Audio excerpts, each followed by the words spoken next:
to the American Idiots Podcast, the show where we take the hottest topics currently dividing our country and we debate them with our diverse group of hosts. So sit back and strap in, as for the next 2 hours we leave no story undebated and no politician will be spared. It's the American Idiots Podcast live on Podcast Network 49, and it begins right now.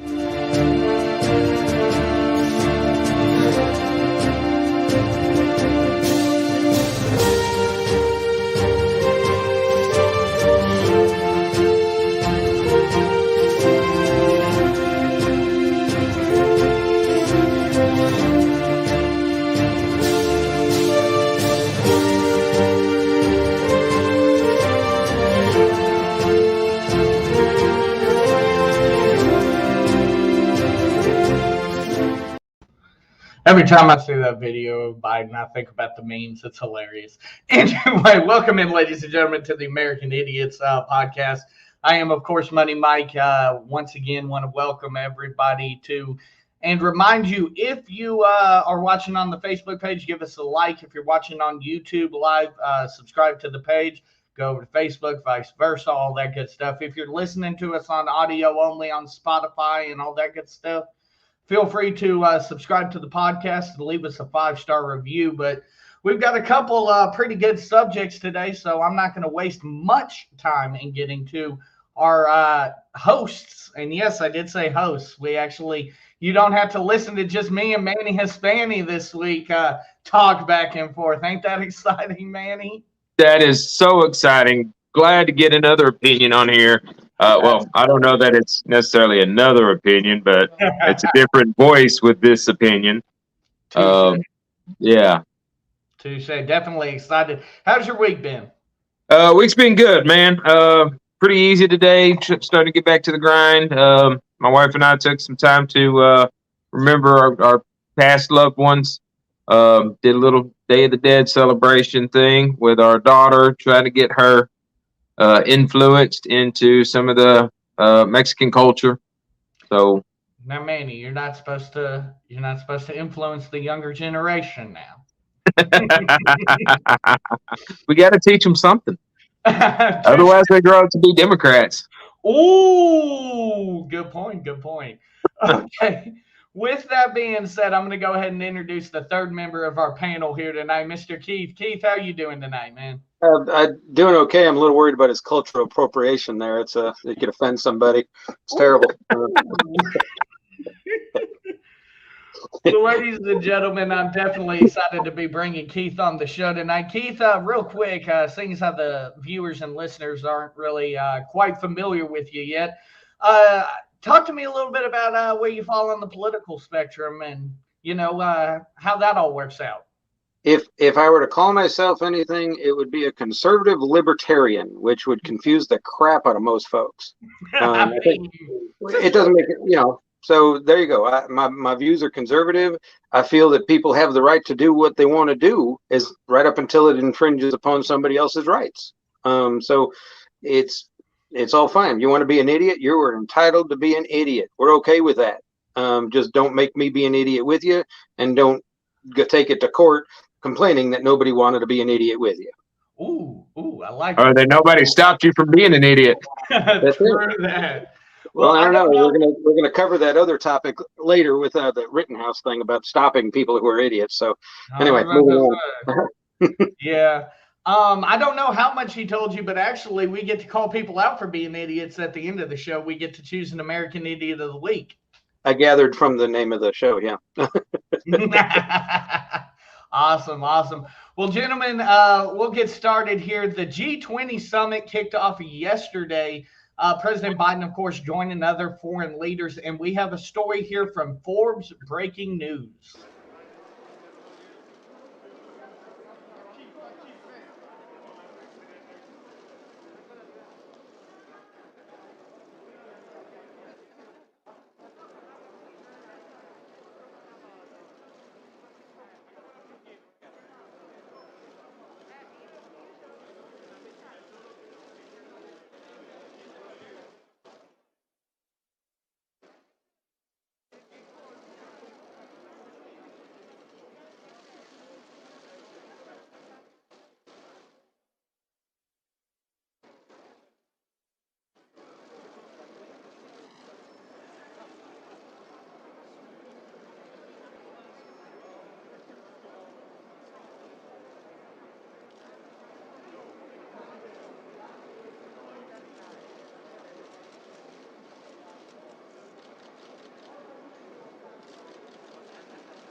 You know what? I swear, every story I get from Forbes Breaking News actually has talking.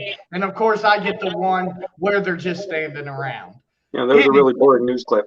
I was going to ask if there was actually any audio or was my phone messed up. Maybe it was just about the one or two people not wearing a mask. True. So the big story coming out of the first day is that they were coming together and they formally, of course, I'm going to sit here and butcher formally, endorsed a global corporate minimum tax. So typical Democratic strategy here, of course, going after corporations, and now they want to endorse actually having a minimum that these corporations are going to have to pay. Again, something that even though I voted for, even though I voted for the man, I still hold my Republican values at heart. This is going to, again, continue to hurt an economy that is already stagnant because of these continued issues with COVID. I mean, correct me if I'm wrong. We'll start with you, Keith. But no, I don't understand the and just on a side note, real quick, I saw something earlier. It's called the G-20. Apparently, G stands for group of. That's like brilliance. I mean, who's in charge of naming things? That's awesome. Okay. Okay, so the capitalistic views that we hold. It's the best on the planet. You can't go socialist. You can't give free people. You get free stuff. You don't appreciate stuff. So you start making it more expensive for the people at the top. And I get it. You know what? They're loaded. My boss, when you go high enough, has $84 billion net worth. He's never going to be able to spend it. You know, it is what it is. But he wants his money. He wants more money. They all do, don't we all? I want more money. And if I have to pay. And this is not a bragging situation. I say this in retrospect because I used to be in a different space. I've paid more in taxes this year than that's a lot of people make in a year. I looked at my check. I've paid $22,000 in federal income tax so far this year, and it's staggering. Now, thank God for me having a great year at what I do. I've never been in a position, but you make it more expensive for the people at the top. They don't lose money. They just get more from us. So everything goes up. They're never going to be broke. You're never going to be able to tax them enough to where you're happy. And not to mention, I got to thinking about this as I was looking into that, as far as the taxation and everything. You got the whole argument of whether it's, constitutional and all that. But if we'd stop spending money on, giving it to illegals or giving it to other countries and this and that, we could take care of all the infrastructure problem in our country if we would leave our money here. I mean, I would absolutely agree with that statement. Of course, the Democrats would turn around, and we've heard this viewpoint on this show before. Well, if you take just a quarter of the military budget, which once again, I don't endorse, you take just a quarter of the military budget and we'd be able to do the same things. How do you feel on that as far as taking some money away from the military to achieve those same goals? I don't know if I have an opinion on it. My son is actually considering going in the military. Do I think we should police the world? No, that's ridiculous that we police the world. Do we have an obligation to help everybody? Some would say yes, some would say no. It's hard to have an opinion without being inside the realm, but taking no. This is America. We've all got an opinion, Keith. If we're gonna do it, then do it and be the shining light. Okay, how we do it? Are we in wars because it's a comment you made earlier. I know somebody that I have a contact who did a lot of radio transmission stuff for the Navy. Okay, there's a lot of, we all know the government lies to us. There's stuff we don't know. Oh, there are things that happen. No, not our government. You remember the Somalia pirates thing? Back in a bunch of years ago, they had the Somalia pirates issues and all that. And then there was that last one. Now we got the news a week after it happened, and it wasn't just armed, people that they hired. It was military stuff, and my source is good. I'm not worried about that. but they don't tell us everything. Do we need to know everything? I don't know that answer either, you know.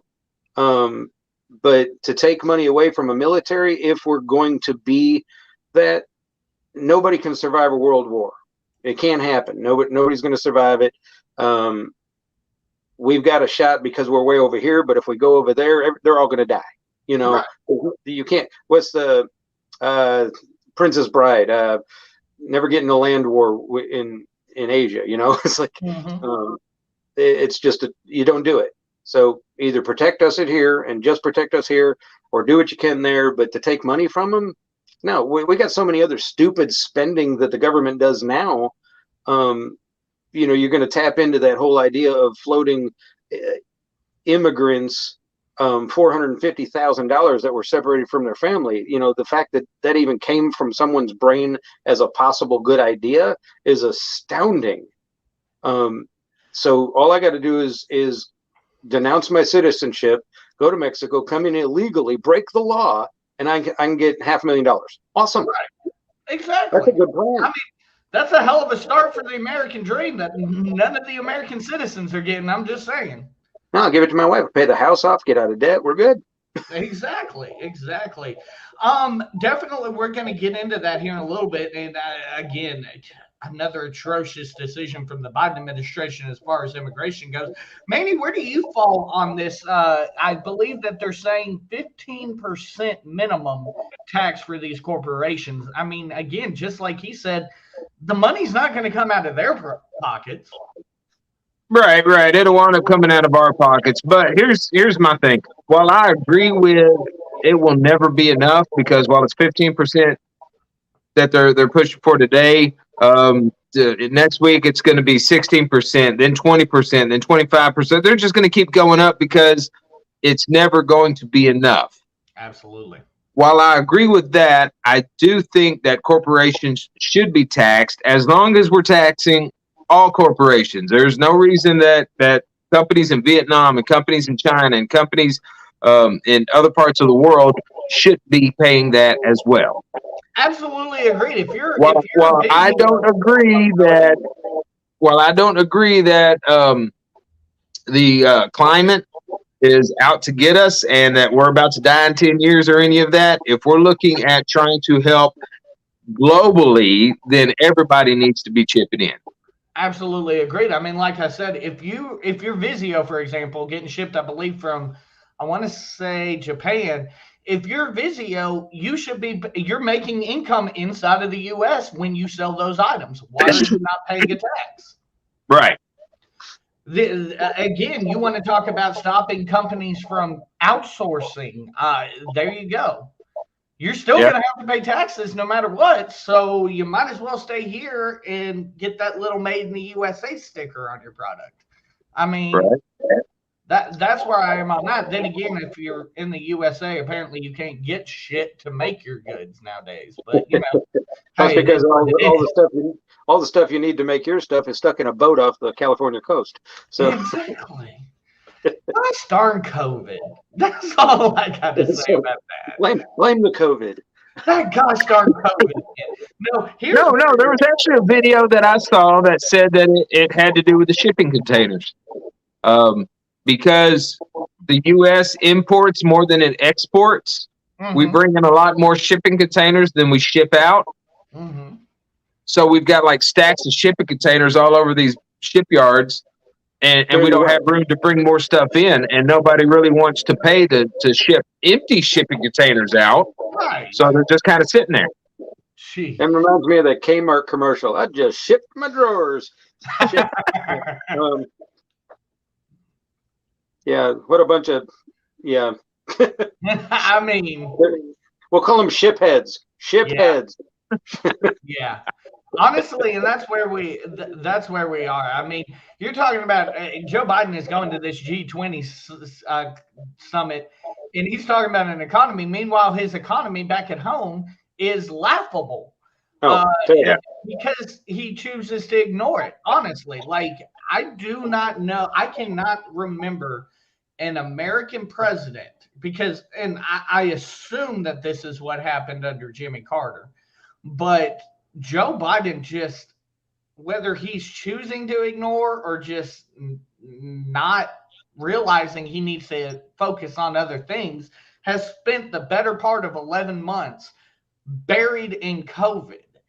And he refuses to look at the other pieces moving. It's like he can't multitask. He can barely speak straight. You want him to do more than one thing? I'd like him to walk and chew bubble gum at the same time if he's going to be the president of the United States. Well, the problem is if he addressed any of it, he'd have to admit that it's screwed up. I mean, and by the time he gets there and eventually has to come to the realization that it's screwed up, it's going to be will it be too damaged to fix at that point? The man needs to go. But his predecessor, the chick coming in ain't going to do any better. She's just dumb. I don't know. We've talked about Vice President Harris quite a bit on this podcast, but I mean, he handed her one thing, said, "Hey, go fix the border situation. At least address the border situation." Failed at every turn. Put some makeup on it. Make it look pretty. Make it look not as bad. She had to help Newsom stay in office. Come on. Yeah, she had to. Good Lord, she had to do something. Okay, that was more important. Yeah. There was a movie Kurt Russell was in. It's Escape from L.A. They had a good plan. Build a wall around it. Put everybody in there. Let's just turn it into give it back to Mexico. Who cares? Just let them have it. I mean, I will say this, though. The Republican candidate, whose name escapes me at this point, for governor, that was running to replace him, didn't do himself any favors. I will say that much. And I think me and Manny were listening to a clip on that where he said something just incredibly, like, this wasn't even taken out of context. It was just flat racist. And when Manny admits that this dude said something that was just crazily racist. Wait, he's black. He can't be racist. What now? He's black. He can't be racist. That's what it was. It was slavery. It was something to do with slavery. I forget exactly the details, but it was something to do with slavery. And I believe it was a CBS this morning interview. And he said something, and like me and Manny are watching it, and our mouths just. I'd like to see that. I need to see that because I've listened to him talk. He's very conservative viewpoints, this and that. So I'm really curious of what he said because everybody says dumb things. I mean, you can't even have a decent joke anymore, for crying out loud. I'm Polish, okay? My grandmother was born in Poland. We invented jokes, for crying out loud, and we don't care, and nobody cares. I've worked with Manny. You should have seen the pose he did in a shirt. Talk about racist. I still got that picture somewhere. I still got it. It's very stereotypical. He was racist against his own people, and people are being offended for other people. That you don't get to be offended for someone else. If they're offended, let them talk to you. And that was one of my issues, Keith. I've brought up on here several times when we've talked about it. I don't need white people fighting my battles. Thank you. That was the biggest issue I had with this movement a year and a half ago, was there was a bunch of white people. Oh my goodness, you're racist. Like, no, the people of color do not need you to speak for them. They need you to say, okay, here's a microphone basically, and I'll allow you can speak and use my platform, but they do not need you to put words in their mouth. And I think that's where a lot of that got messed up. All right. Well, but a big problem with that, though, is that how come all white people lumped into the same thing? Because we got Polish, Irish, German. There are so many different nationalities that are Caucasian, but we're all lumped into the same. There were more Irish slaves than there were black slaves. Including Spanish. A lot of people don't realize that. Spanish is considered a white race. Slavery wasn't abolished in Poland until like the early 1900s, I think. I've got to research. I looked it up once. It was like the real early 1900s, maybe late 1800s. But, there's a reality there, too. Everybody's dealt with slavery. Now, I went to Jamaica on a cruise, And I have I'm a thespian. Careful when you get to know that term. That means I'm an actor for all you illiterates out there. So I become people I hang out with. You know, if I'm if I was hanging out with Antonio, I'd still talk like a white dude because so does he. But I go to Jamaica, and my wife kicks me under the table a lot if we're at a Mexican restaurant or somewhere, because right. I don't do it to be racist. I don't do it to offend anybody. I just I become who I'm around. It's okay. When in Rome kind of thing. So I'm in Jamaica. I go up to this cab driver. I'm talking to him. His name's Nigel, super nice guy. And I said, Nigel, I need to know, if I start talking with a Jamaican accent, does that offend you and your people? And he said, no, man. I said, respect, man. And we got along great with Nigel. He drove us around for an hour, showed us the city, and it was beautiful, because they're not offended. Mexican people aren't offended if you're wearing a sombrero and a poncho. They're thrilled to death that you like their culture and want to adopt some of it. Go to a Mexican restaurant, they'll throw one on your head just because it's your birthday. It's your birthday. I got a poncho in my closet right here. I'll put it on if you want me to. Would that make you feel at home? Was that racist? See, that's the stupid. You can't even make jokes. Oh man. Used to Manny actually have like an Aztec situation back behind him, but now he's decided to put his action figures up. See, I didn't call them dolls. Action figures up behind him. But okay. Every bit of this is just dumb. People out there that they want to be offended for someone else. I'm 53 years old. I have lived week to week. I have been flat broke. I've had way too much credit card debt and had to do drastic things to fix that. I've ruined my credit. I fixed my credit. I ruined my credit. And then earlier this year was the first time I ever got to use my white privilege card. I needed to buy a second car, and I saved up some money. I've had it in the bank, and I found me a deal on Facebook for a 95 Jaguar convertible for $7,000, and I bought it. And you know what, dadgummit, I look cool driving down the road. First time in my life. But I know people look at that and they see and they make so many stupid judgments off of it. You don't know my story. You don't know anybody's story. You have no clue what a person fought and how hard they worked to get where they are. But you want to be offended for everybody else and call it racist. It's just and all they see is that white man in a Jaguar and think, oh, there's a lot of money right there. It was a $7,000 car. Right. That's it. Very true. Very true. Okay, y'all, let's go ahead and move on to the next subject. Speaking of things that we're just throwing money at for no daggum reason, we have a story from CNBC television on the USPS and the changes that are coming. Post office cannot catch a break. First, it had the worst holiday performance in years and years. Then projections, it would fall into a financial hole to the tune of more than $100 billion. And now its own workers are up in arms demanding better delivery trucks.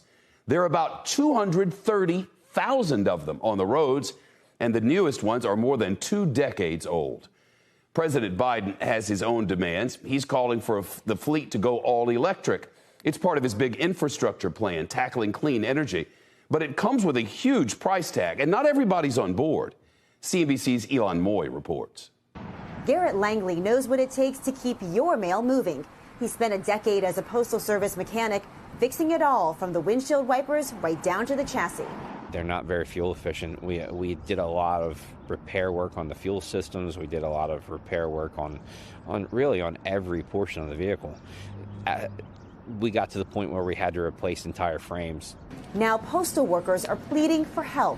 The union sent a letter to Congress today asking for a $25 billion upgrade, with money devoted to converting all mail trucks to battery-powered electric vehicles and transforming post offices into charging stations of the future. And it's time for Congress to help make up for some of the errors of the past and make sure that the post office can catch up, and not only catch up, but be at the front. But the Postal Service has already picked a different route. It unveiled plans earlier this year to overhaul the fleet, and only 10% is dedicated electric for now. The contract will cost USPS $6 billion, even as it warns delivery is getting slower and prices are going up due to budget constraints. And the company that won the contract, Oshkosh, is facing blowback too, because it's known for making defense vehicles, not electric ones. We'll start supplying battery electric vehicles from day one. I expect the ratio will probably go up over time, but we're ready to supply as many battery electric vehicles as are needed right from the beginning. Congress is skeptical. My concern is making sure the contract is a good deal for our climate goals, for our vehicle fleet transformation goals, and for taxpayers and for the Postal Service. This contract fails at every one of those levels. Now, Shep, Democrats say they are happy to give the Postal Service the money it needs as long as it commits to fully going green. Elon, thank you. Shep. So let's get started here I want to say this. First off, if you're a business, I knew Manny was going to laugh as soon as he saw that. If you're a business and you have an arm that is losing money, just hand over fist, like the USPS operates in the red constantly. There's no return on investment with the Postal Service at this point. What do? You cut it off. In my mind, honestly, it's time for the Postal Service to go away, period. Point blank. The Postal Service has outlived its use. Nobody sends mail anymore, or besides bills, which are even going online now. You even get a break now if you do your bills online. There's no use for the U.S. Postal Service anymore. Now they want on the low end, a $6 billion increase to their budget for a whole new fleet of vehicles. Not, mind you, I don't think it's a big deal about who got the contract, because of course the government's going to contract with defense contractors. That's who they're used to dealing with. But $6 billion more dollars. That Democrat that they interviewed from the state of California, he made some points. I don't quite agree that the issue here is the fact that they need to go completely green. I think the issue here is y'all clean up y'all's books first, and then we'll think about giving you some additional money. Manny, we'll start with you this time. Well, we know that the post office has never made the best decisions. They deliver Amazon's packages for them at a cheaper rate than it costs to actually ship them. So, I mean, that was stupid business right there. But I want to point out what you just kind of alluded to, and basically what I said in the story previous to this. It's never going to be enough. Okay? Whenever they said that they could start with 10% of the fleet. Oh, no, we want more than 10% of the fleet. We want the entire fleet. Right. So a starting point is not good enough for them. Whenever they said Oshkosh could do it, that wasn't good enough. No, they want somebody else to do it. It's never about, hey, here's a problem, how can we fix it? It's always, here's a problem, this is how we need to fix it. Well, and here's the thing. Initially, it sounded like, listening to Shepard Smith, that they came with a plan to just replace the vehicles and leave them gas and all of that. But Biden came back and said, no, you need to be electric if you're going to get any money. Well, Biden, why are you spending extra money? Like, you just put more in the budget for them. You handed them more money. You told them, hey, ask for more money, please.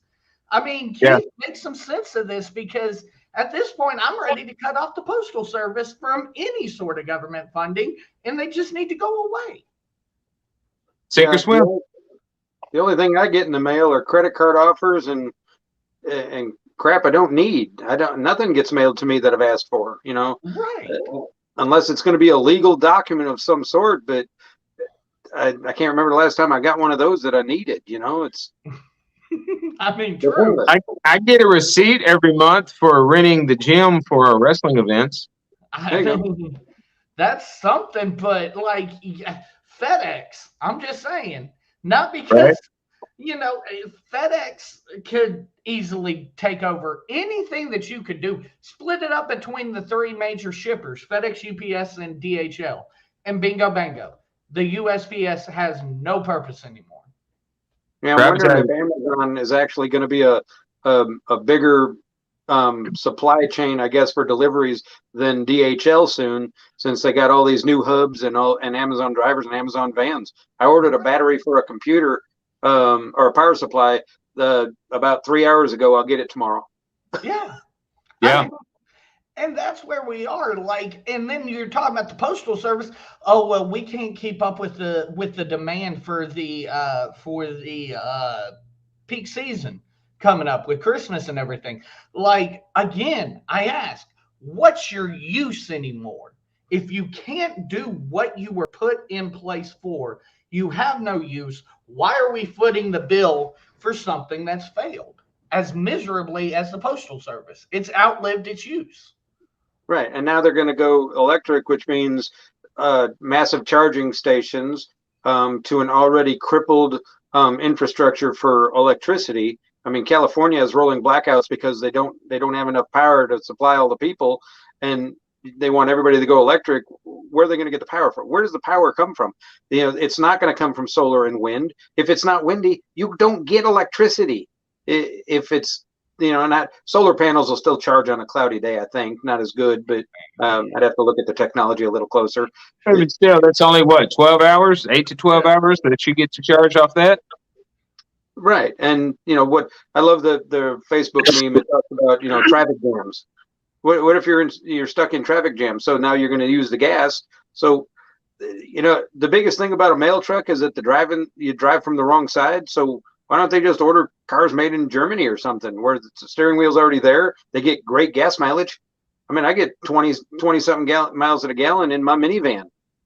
Why aren't they driving town and countries? Why do they get 10 miles at a gallon? What's up with that? I mean, I'm just saying, all you have to do is contract with Volkswagen. They'll throw some diesels in there, and you're going to get 80 plus miles to the gallon. I mean, I'm just saying.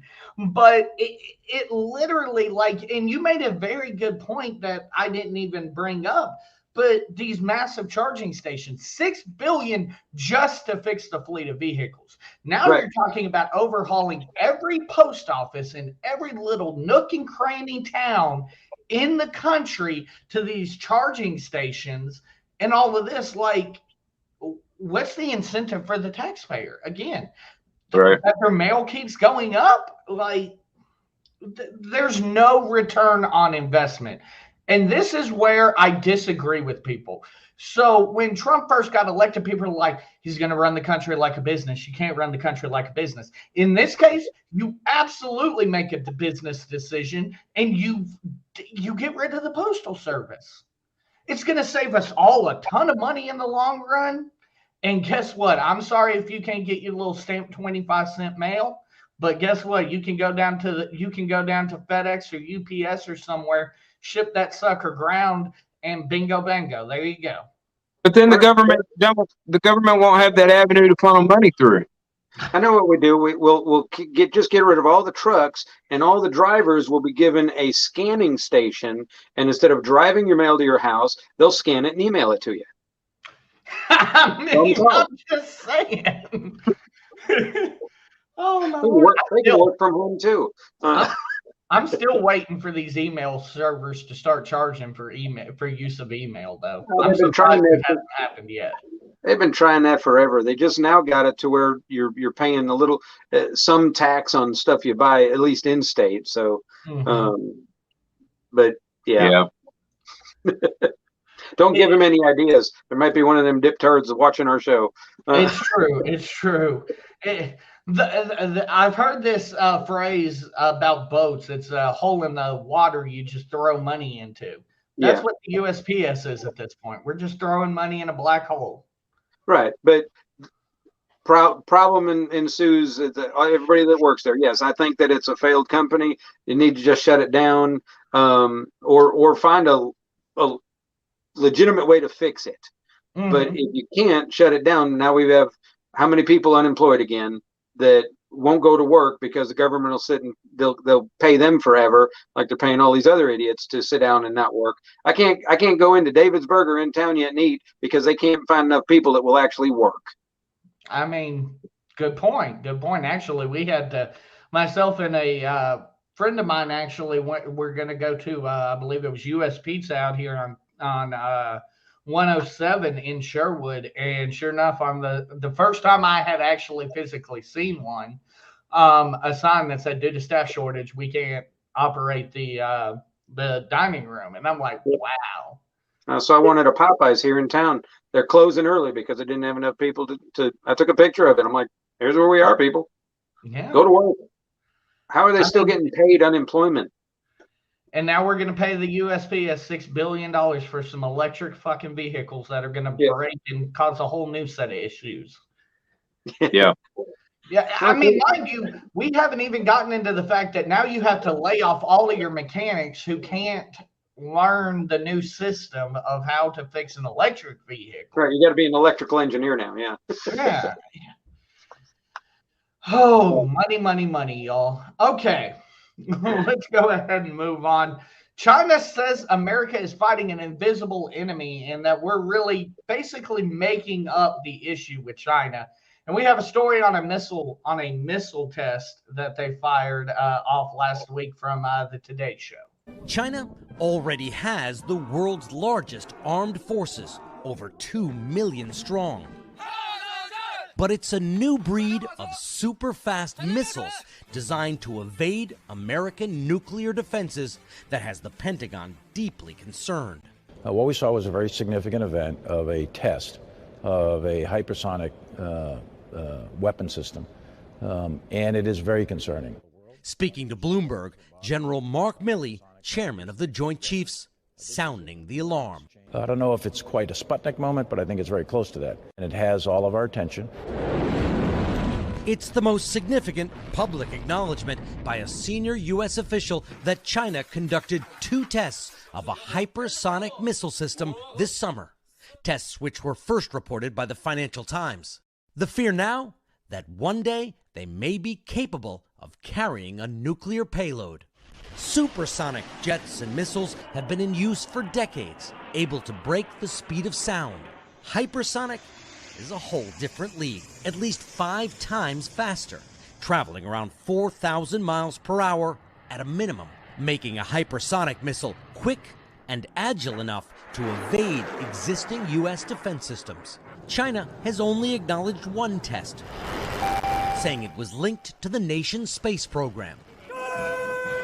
But President Xi Jinping, according to China's official news agency, called for the Chinese military to break new ground and said China's capabilities have been enhanced by leapfrog development in equipment and weapons. Defense Secretary Lloyd Austin has been cautious talking about China's growing military capabilities. What I can tell you is that we watch closely China's development of armament and advanced capabilities and systems that will only increase tensions in the region. Mm-hmm. Richard, I mean, first of all, this is a game changer in terms of these weapons, what they're able to do, and how the U.S. response would change as well. I mean, basically, the general's saying, we're not ready for this. We're not ready for this. It has the potential of changing the balance of power between the United States and China. And has the U.S. been testing these same hypersonic missiles? Are we close to that technology? Testing, yes. Close is more of an open question. There are tests that have been going on just in the last several weeks. But according to the CEO of Raytheon, the U.S. is years behind China on hypersonic technology. All right. We should point out that our chief foreign correspondent is here in studio because last night he was picking up what's probably his 13th Murrow. Yeah. Congratulations. Thank you. And I believe the Today Show also picked up a piece of glass. So congratulations. And the Mutual Admiration Society is in session. Okay, the Mutual Admiration Society needs to shut the hell up. Anyway, with this being said, I don't want the smoke from China. Trust me when I say this. I'm not advocating us going and starting shit with China. But there are avenues that we can explore. We need to start ratcheting up our language with these guys. I mean, China can fuck us up. Isn't that what Trump was trying to do? What now? Isn't that what Trump was trying to do? Ratchet up the conversation, let them know, hey, we know you're screwing us over, and we need to figure out a way to get you to stop. But see, I think there's a difference between what Trump was trying to do and this. So what Trump was trying to do, I agree, he was talking to him from a business perspective. Yes, you've got some bad deals. I think this is just a completely different. Like, this is China basically saying, y'all, the world is our bitches right now. Like, to turn a phrase, that's where I am with China. Like China's showing their muscle right now, and the U.S. The fact that the defense secretary is being mum about it, the guy compared it to Sputnik, for crying out loud. Like, that is a big effing deal, and we're just sitting on our hands with this. Like, I doubt we're just sitting on our hands with it. I'm pretty sure that we are trying to counter anything that they've got going on. But Right, we're but years behind. with the Afghanistan Well, that's what they say. Biden can't make a decent decision on this. After watching him make one, military, stuff, Biden is incapable of making a decent decision on what to do. He doesn't have the tools for the job in any fashion. Mm-hmm. So we're screwed. I mean, and that's where I'm feeling like. I feel like we're a walking duck right now, just waiting for China to decide, okay, now I want to press the button. Honestly, that's where I am. But you have to look at different things, man. You're talking about political powers. All right. Yes, China's going to flex their muscle saying, look what we got, look what we got. They have one test. How did that test turn out? I mean, you got me there because I haven't seen anything saying if it failed or passed. Okay. So, of course, they're going to puff their chest out and flex their muscles and say, hey, look at us. And, of course, the United States not wanting to show our hand. Oh, yeah, they're way ahead of us. We don't know what we could do just to see if they'll push a button. So do we have railgun technology or not? Do we have what? The railgun technology do we have that or not? I've heard rumors, which beats the crap out of anything they're testing right now, I guess. But right. And those rumors have been around for how long? Decades? Been a while.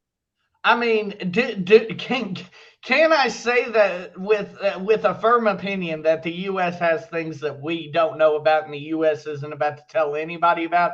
Oh, fucking absolutely. Absolutely. But if a defense contractor is telling us that we're years behind, that gives me pause a little bit on it. I will say this. If nothing else, we need to, I mean, I'm not advocating for tattling or anything, but we need to be at the UN being like, yo, these motherfuckers out here losing their goddamn minds. Let me point this out to you, Mike. All right. Dr. Fauci at one point was saying masks don't change anything. And then after a little bit of pressure from the White House, the people behind the White House, there was, we've got to mask up. We've got to mask up. At that point, so for a defense contractor to say, we don't have anything that can touch that, he may just be repeating what they're telling him to repeat. Mm-hmm. Absolutely. That's true. I think this is the time, though, to go ahead and, once again, I don't think we want the smoke from China, but I also think we need to look for non-military ways to sanction. Obviously, removing the sanctions wasn't the right call for the Biden administration to make.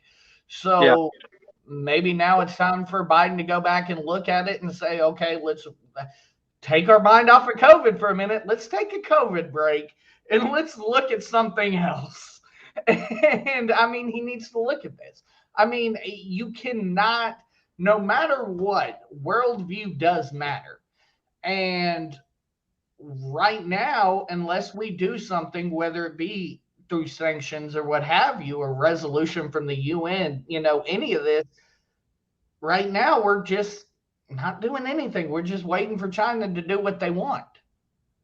I mean, these things can evade our current defense capabilities. That's the problem. Yeah, but they could be working on it right now. We don't know. And I think he did say that the U.S. is testing our own hypersonic missiles as well. So, I mean, half a dozen one way, half a dozen another. But, at the same time, I'd rather not prepare for war with China. I'd rather be ready to back China the hell down. Right. The question is, can they get here? That's always been the biggest question. We're an island. We're out here. Can they get here? The closest route is go through, northern Russia and come through Alaska, because you can't fly here, you can't boat here, you can't sub here without us knowing about it. Right. We're going to know They can't before even you get get to Taiwan. Taiwan is a little island that they want, and they have the means to take. Is it our job to stop them? I don't know the answer to that, because that'll piss a lot of people off. Not even that. They cannot get enough troops over to Taiwan to really take it over. That's why they've been arguing about it for so long. Well, and that's the question. Now that we know this, do we possibly take that avenue and militarily support Taiwan? That's what the entire fight is over right now. I mean, right. It's not our war again, though. We get stuck into a war that's not ours again. Right. If China wants Taiwan and they want to go that route, I don't want anybody to die in a needless war, but the world needs to see what China is. Not that we're the big brother, and that, because how many people, and then we'll get protests about us going to war again. They've got the whole 70s again, and but now by so many people that are just so there's no good solution to it. Yeah, just for a second, I saw everything. I was like, okay. Sorry, that was so. There's Okay, so it's just funny at this time. It's when do we stop fighting other people's wars? When do we stop being offended? China is a screwed up, horrible, horrible country. The guy's a dictator. He hurts people, but stupid white diptards here want to be more offended about how we treat someone who breaks into our country than President Xi over there, who's killing folk, of his own people, because they don't want to line up with his dictatorial regime. It's like, pick a battle that's worth fighting. Oh my God. But you can't argue with them because they're just stupid. Well, that becomes a problem here. You do make a very good point. I mean, hell, there's protests. One of the most famous protests in the world was in Tiananmen Square. And, we saw what happened there. Obviously, the same protests are being met with force over in China. Why isn't the world coming together like they did for, the cause here in America? Why isn't the world stopping and saying, hey, fuck China, y'all need to stop this shit? But, we can't get together on one thing at a time, I guess. You know what they used to stop the protests in Hong Kong? COVID. Don't tell. I'm almost a firm believer that COVID was let go just to stop the protests in Hong Kong, and it got away from them. But that's just one theory. I don't know if I can back it up, but it's a theory. I've never heard that. That's actually very interesting to me. That's actually really, really interesting to me. It stopped it cold. They just went away overnight. Did you notice that? Because of COVID. I actually forgot about the fact that there were protests going on doing that. Oh my God. They were waving American flags, man. That's got to piss G off, I mean, good call on that, because honestly, like I said, I had forgotten about that. I mean, again, do I want to believe that anybody in this world is a terrible enough person to release COVID upon the world? No. Do I think that there absolutely is asshole cocksuckers out there that would do it? Absolutely. There are plenty of people that make Saddam Hussein look like a kindergartner out in this world still. So yeah, I mean, that's actually giving me pause. That's kind of interesting that you bring that up. Huh. That's interesting. Okay. Dang. You really caught me up on that one, brother. Wow, that one was good. Can't back it up, but it's a theory. But that's really interesting. We're allowed to talk about that at a certain point. By the way, I'm going to add you to the group chat after this. Or Manny, you add them to the group chat after this. Okay, so after getting through a show, he may not want to be added. That's true. Okay. So I'm coming back, baby. I'm coming back. Divided Supreme Courts met today to start deciding the fate of the controversial Texas abortion bill. And we have a story here from MSNBC on that. Melissa, You are my guru for all things Supreme Court. So, as someone highly familiar with what's happening this week, what are you listening for in tomorrow's arguments? What should we take away from the questions the justices ask? So I think it's really important going into this that your viewers understand that the real questions in both of these challenges tomorrow is whether or not these cases can even be brought in federal court against these defendants. That is, can the abortion providers sue these particular defendants who have not actually enforced the law in Texas because the law has been outsourced to private citizens? And can the United States bring a suit against a sovereign state to enforce its laws? But the broader questions, as you alluded to, it's really this big question about federal law enforcement, and more particularly, whether a state can completely defy constitutional opinions, the work of the Supreme Court, simply by outsourcing its enforcement to private parties so that state officials are not on the hook for doing it and therefore can't be sued. So the Supreme Court's own legitimacy is really on the line tomorrow. And I think we are going to get a lot of questions from the justices about how the court can envision the whole question of its own decisions being complied with going forward by these states. It's going to be really interesting to hear some of those questions and how they are laid out tomorrow. Reverend, data from the University of Texas shows there are 24 abortion clinics in the entire state of Texas. In surrounding states, there are only 15. So picture that in your head, folks at home, all those millions of people who only have very limited access. What is the impact of these laws for real people on the ground in Texas? Are people increasingly desperate to access these healthcare services they need? Are they going to extreme lengths? Yes, thanks. Let's be frank. In the 55 plus days since Texas's extreme 6-week abortion ban, SB 8, took effect, abortion access has been decimated in Texas. But Texans have not stopped needing or seeking abortion, right? So this means that clinics in neighboring states have reported huge upticks in patients traveling from Texas. An Oklahoma clinic reported that two-thirds of the phone calls they received since SB 8 took effect, they're from patients in Texas. This law must be stopped. Melissa, Slate reporter Mark Joseph Stern argues that the, quote, breakneck speed of these hearings means at least one justice is undecided about the Texas abortion law. If a majority believe Texas's scheme is permissible and federal courts cannot stop it, why would it rush to hear these cases? What does that signal, if anything, to you?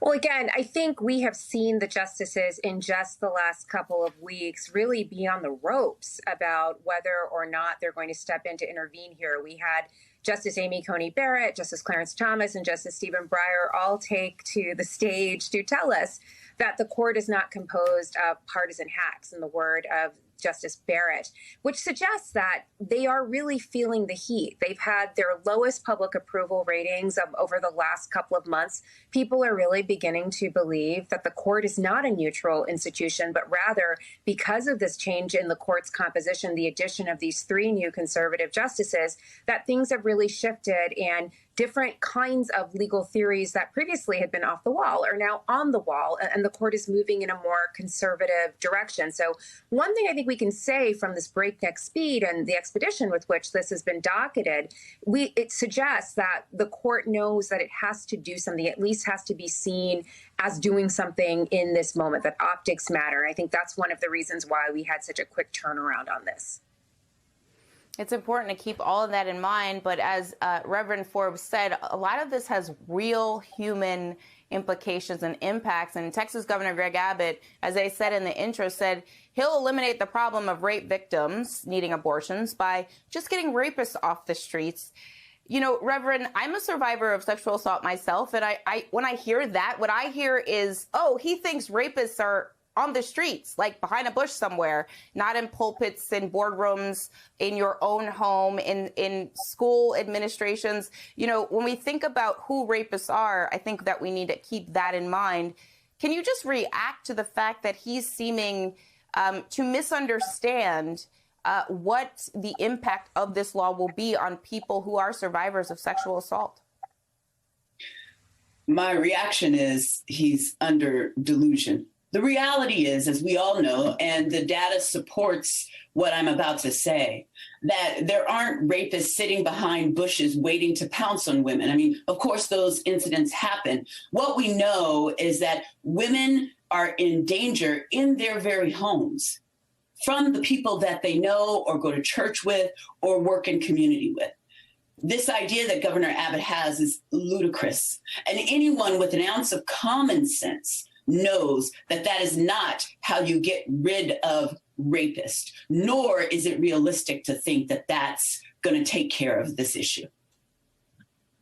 Reverend Forbes and Melissa Murray, both of you, I'm so grateful to for being here tonight, for helping us unpack this really monumental week coming up at the Supreme Court. Thank you both for being here, and please stay safe. So I want to start this off by, again, like we do every time we talk about this stuff. Of course, we're not females. This isn't us speaking for females, how they feel, yada, yada, yada, all that good stuff. We did get a comment. Sci-Fi Visions here on YouTube says the SCOTUS will rule against this ban. I would say that I would agree on that, but I have two things here. So we're going to start off with the first point, and Keith, I'll go to you first. But my question is, number one, does the Supreme Court really have jurisdiction here? My answer off top would be no. This is a state law. Do I agree with it fully? Absolutely not. I think that a majority of it is ludicrous, but it is a state law, and unfortunately, the person that made it is the governor, the legally elected governor of the state of Texas. But that does not negate the fact that this is a state law. Keith, do you think the Supreme Court has any jurisdiction here? No, I would agree with you. They don't. That was the whole thing about, most people miss the point about the Civil War. It was not fought over slavery. It was a pending issue at the time, but the Civil War was fought so that states would have ability to govern themselves. That was the primary thing. They wanted to rule themselves. So with that said, we shouldn't be under federal, Biden, the people in the White House, the Supreme Court, all that, they shouldn't be able to say how states should all run. This is a law that was passed. It was done. If you don't like the law, cool. That's up to you. You can move out of the state. If you don't like the laws in the state where you live, don't live there. Is that realistic? No. I understand that too, because it's not cheap to move out of state. The one thing that she said, I kind of, because most of the stuff that they said I disagreed with, wholeheartedly. But yes, you don't know where rapists are. I actually looked it up. There's more pregnancies caused by rape than I care to mention. It happened. I also know, and again, not a woman, don't have to deal with it. I hope not. But I can't get pregnant from it, that's for sure. But you report your rape, you go to the hospital, they have procedures to make sure that you don't get pregnant from a rape. There's stuff available there for you. If 6 weeks later, my biggest problem with this is that I am pro-life, because I think the kid should have a choice, and once it's got a heartbeat, and I believe it, life at conception, but I'm not into killing kids, even if they can't speak for themselves. That's my problem. They always want to throw that my body, my choice garbage up there. It's not your body just anymore. Now there's another being, another life there that has rights. It's an American citizen. Right. It has constitutional rights. You don't just get to kill it and majority of them are not rape or incest by far. The majority of them are because you didn't wear protection or your protection failed and you were just having sex. Now, are there a lot of married people that, that's legal and all, again, I just believe in family values and all that. So I haven't read the whole bill. I'm totally against abortion. Man, you got a big argument there because, but how many people have you listened to that were a child of they were a child of rape or whatever it is? Or my own mother tried. She was old when she had me, for crying out loud. They gave her something to cause a miscarriage with me. I survived that. I'm kind of glad it didn't work, and everybody that's born is kind of glad it didn't work. If that was an option, they're kind of glad that they weren't aborted. Everybody that's alive is kind of glad they weren't aborted. Right. So, Manny, let's start off with I knew it was you, Sean. I'm gonna get to you. I figured just the way it was written. Of course, I do want to get to these comments from Sean. He said, "You can't deny autonomy. You cannot deny women autonomy over their own bodies. This was a law written by men to control women." He says, "Children have no rights as citizens. Men won't allow that, and children have no rights. Children have no rights till they are 18." Wow. First off, Manny, do you think the Supreme Court has any jurisdiction in this? No, and I think we've outlined that pretty well. Like you said, this is state law, not a federal law. The Supreme Court of the United States deals with issues of constitutional rights. So, right. I completely agree. So there's no room for them. I don't know why we're waiting so long to hear them chime in on it. Now I'll get into the meat and taters of this issue. So you make a good point. But I will say this. I do agree with the thing she said about Governor Abbott. Governor Abbott, rapists don't live, in bushes. They don't jump out and go, "I'm a racist or a rapist. Let me come rape you." That's not how this works. Racists don't do that either. Well, maybe some do. Some of them do. They just comment on. They don't hide behind bushes and jump out and say it. No, they just out there. You might be a redneck if. they just comment on your Facebook posts. But no, for real, I'm not racist, but that's my favorite. But the deal is, and Sean says Arkansas should pass a mandatory vasectomy law for all men. The thing is with this bill, though, for real, I do think that it is a problem, a strong problem. Do I have a fix-all? No. I don't think there is a fix-all. So until there is a fix-all, I don't think we need laws like this in place. I do not agree with abortion by any stretch of the imagination, unless it is in cases of rape or incest. However, my feelings don't affect the fact that, or health. Until we can give women a way where they can protect themselves in reporting rape or incest, and I don't believe that there's enough protection right now. Until that happens, I don't think you can have a law like this on the books, unfortunately. I do understand that means risking the lives of, babies. I do understand that, and I do not support somebody just, deciding that they want to get an abortion. I do not hold that. I do not hold that opinion, but I don't think there's a fix-all in this case, and that's why I would say that this law is absolutely asinine and needs to be gotten rid of. Well, I'm going to go back. I'm going to go to my go-to line for the night. Apparently, it's never going to be enough. I mean, as Keith has pointed out, rapes and incest is not the majority of abortions. Right. So health doesn't add anything to it where the baby is in the process of killing the parent as they're giving birth or any of that. So to make rules and laws and stuff like that based on the minority, most of the time we say that's stupid to do, but in this case, everybody wants to band around the minority. Mm-hmm. My problem with the whole thing is the same thing Keith said. This person that is being developed has no say. Mm-hmm. They can't say whether they want to live or die. And honestly, what I think needs to happen is all of these people that have been tried for double murder for killing someone that was pregnant needs to try to fight this by saying, y'all say that a fetus is not a person. Therefore, I should not be charged with that murder. Yes, I murdered the mother, but you can't charge me with the second murder. Right, which becomes the problem becomes that the woman who is pregnant, the way that the left wants it to be, because it's primarily the left, not the conservatives or the right. It's primarily the left on this.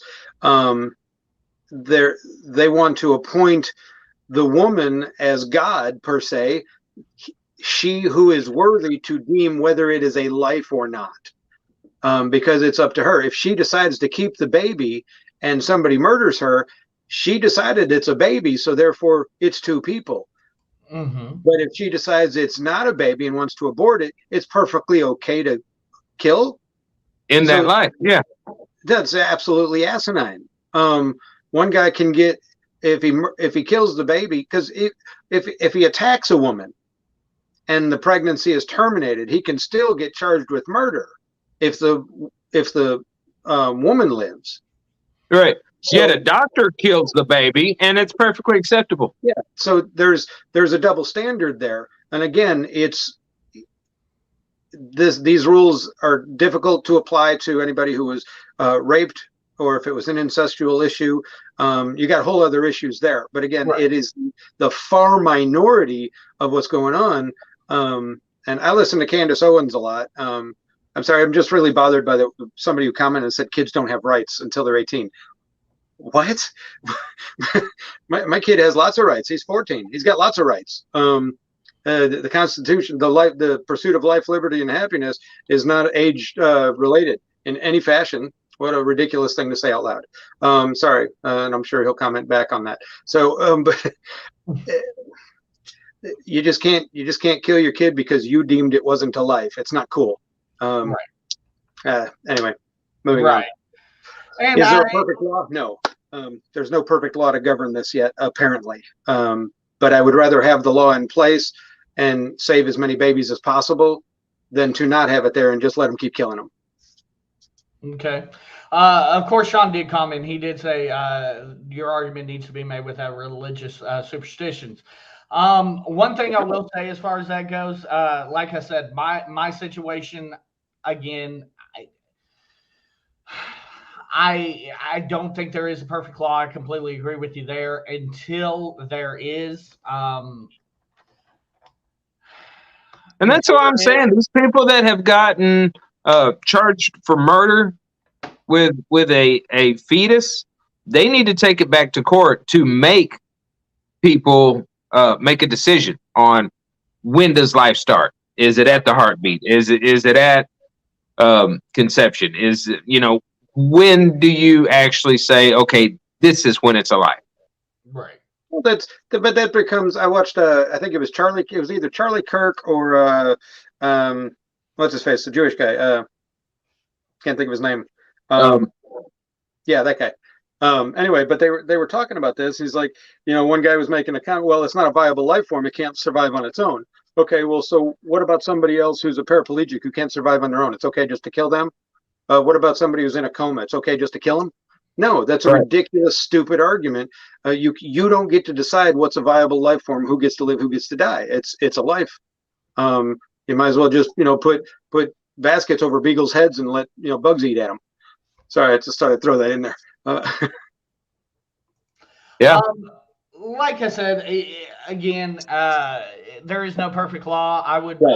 I think we're just on the opposite as far as, we both agree there is no perfect law. I would rather err on the side of caution. You're fine with it staying in place, which, again, your choice. Right. I'm okay with disagreeing and agree. Definitely perfectly fine. Okay. Wait, can I make one point? Everybody watching this show and listening, did y'all just see that? We agreed to disagree and we don't hate each other.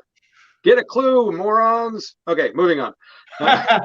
Okay, I think we're going to end up agreeing quite a bit on this next one. Maybe not quite as much as what I would like, but definitely we'll end up agreeing quite a bit. The Biden administration is being quiet on a Wall Street Journal report about spending $450,000 to illegal migrants who were separated from their families at the border. We have the story here from MSNBC. The Biden administration may soon be paying millions of dollars to migrant families separated at the border under former President Trump's zero tolerance policy. We all watched in 2018 as children were kept in cages, taken from their parents simply because their parents crossed the border illegally with them. Today, more than 1,000 families are believed to still be separated. For more on this, I want to bring in Jacob Soboroff, who's been following this story from the very beginning for us. So, Jacob, what triggered this compensation now, and do we have a dollar figure? Tort cases, Chris. Those are lawsuits against the federal government for the treatment of these individuals during that family separation, what they call the zero tolerance policy during the Trump years. And remember, Physicians for Human Rights called what those families went through torture. That's a Nobel Peace Prize winning organization. The American Academy of Pediatrics called it government sanctioned child abuse. And so what the Wall Street Journal has reported, and we've confirmed, is that there are ongoing negotiations in which the victims of the family separation policy could be paid out, potentially hundreds of thousands of dollars each. But these are ongoing, I want to caution, negotiations. Nothing has been finalized, and ultimately that's going to be a decision that's going to be reached between the Biden administration's Department of Justice and the lawyers for the plaintiffs in this case, which are families that were separated by the Trump administration. All of which is an opportunity for us, Jacob, to bring folks up to date, to exactly find out how many of those families are still separated. Do we know how many of the kids are out there, first of all? And at this point, after all this time, is the expectation that reunification is unlikely to happen? I'm so glad that you brought that up, Chris, because there are basically two tracks going on here. There are these civil lawsuits against the U.S. government for financial damages, but there's also the reunification effort that's being run by the Biden administration's Family Reunification Task Force that's headed by Michelle Branet, a former activist who was brought into the administration to head up this effort. There are still 1,000 families, approximately, according to Branet, that remain separated, around 303, according to the last court filing. The parents of those children haven't even been able to be reached by the U.S. government because of how shoddy the record keeping was during the Trump administration.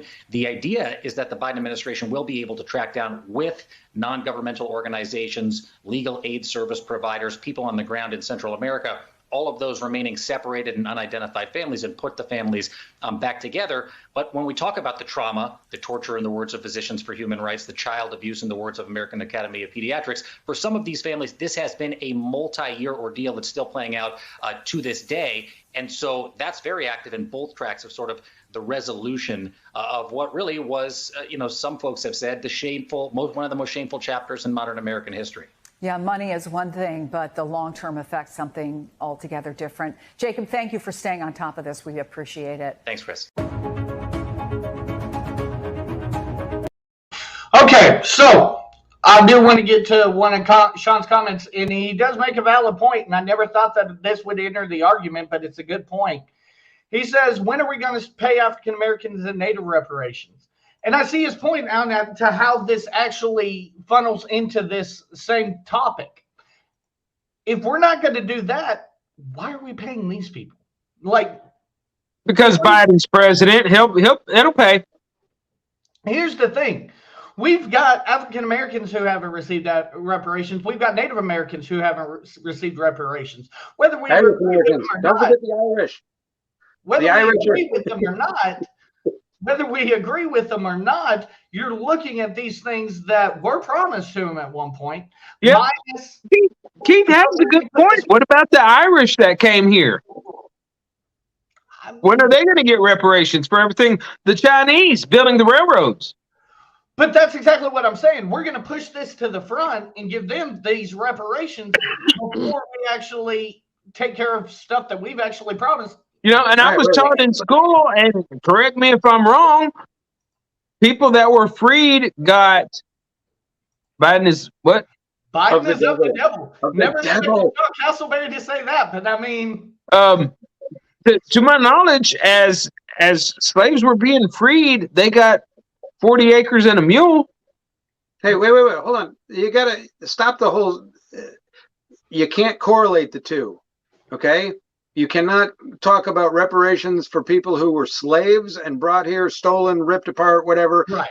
out of their country and then forced into slave labor here, and then compare it to someone who illegally came into the country, broke the law, and wants to complain.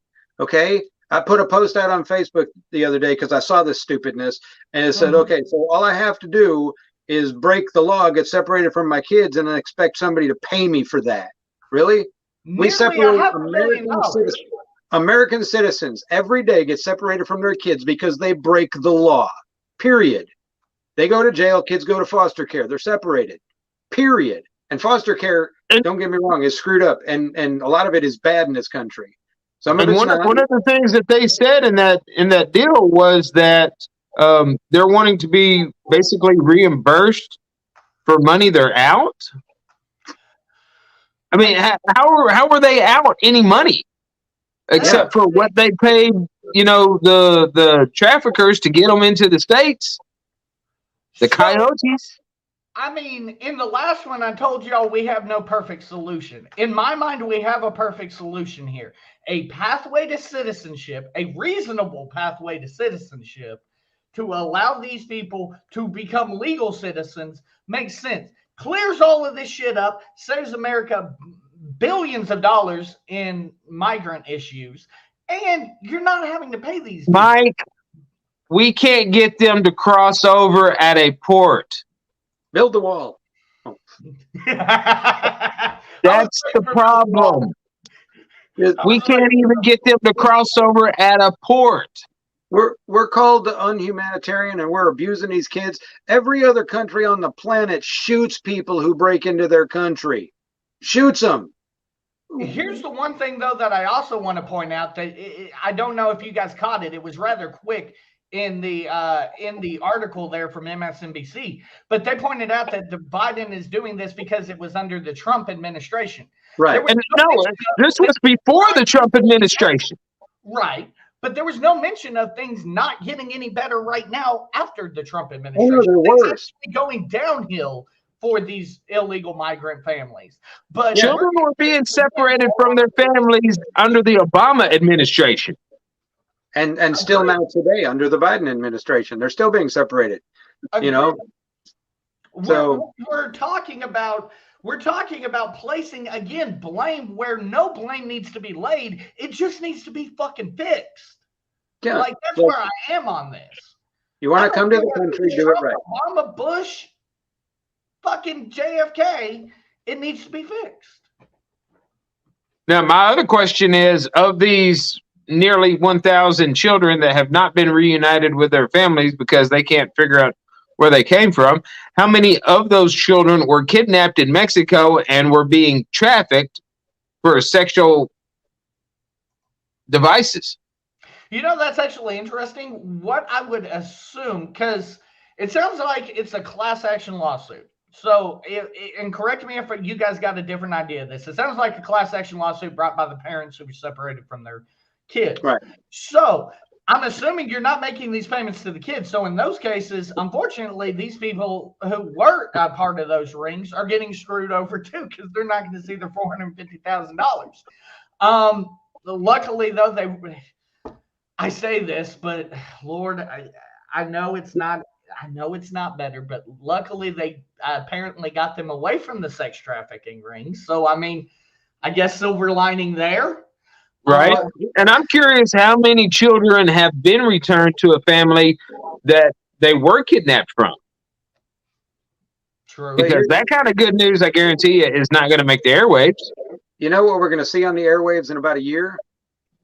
If you or a loved one was separated at the border, you could be entitled to compensation. So. Oh, my Lord Jesus. That's where it's headed, man. It's every... We've been making the joke about the COVID vaccine, and now we're making a joke about separating kids.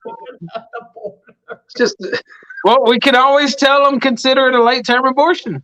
This is how stupid they are. You don't have to worry about the children anymore. That was a groaner. Manny. That was a groaner. Damn. Okay, for real though. I mean, and that's where. So I understand that a pathway to citizenship incorporates everything going right in the world. But I feel like if you incentivize it, to, hey, you don't have to pay millions of dollars. All you have to do is come in, pass the test, yada, yada, yada. I feel like that would at least, you're never going to get rid of it fully.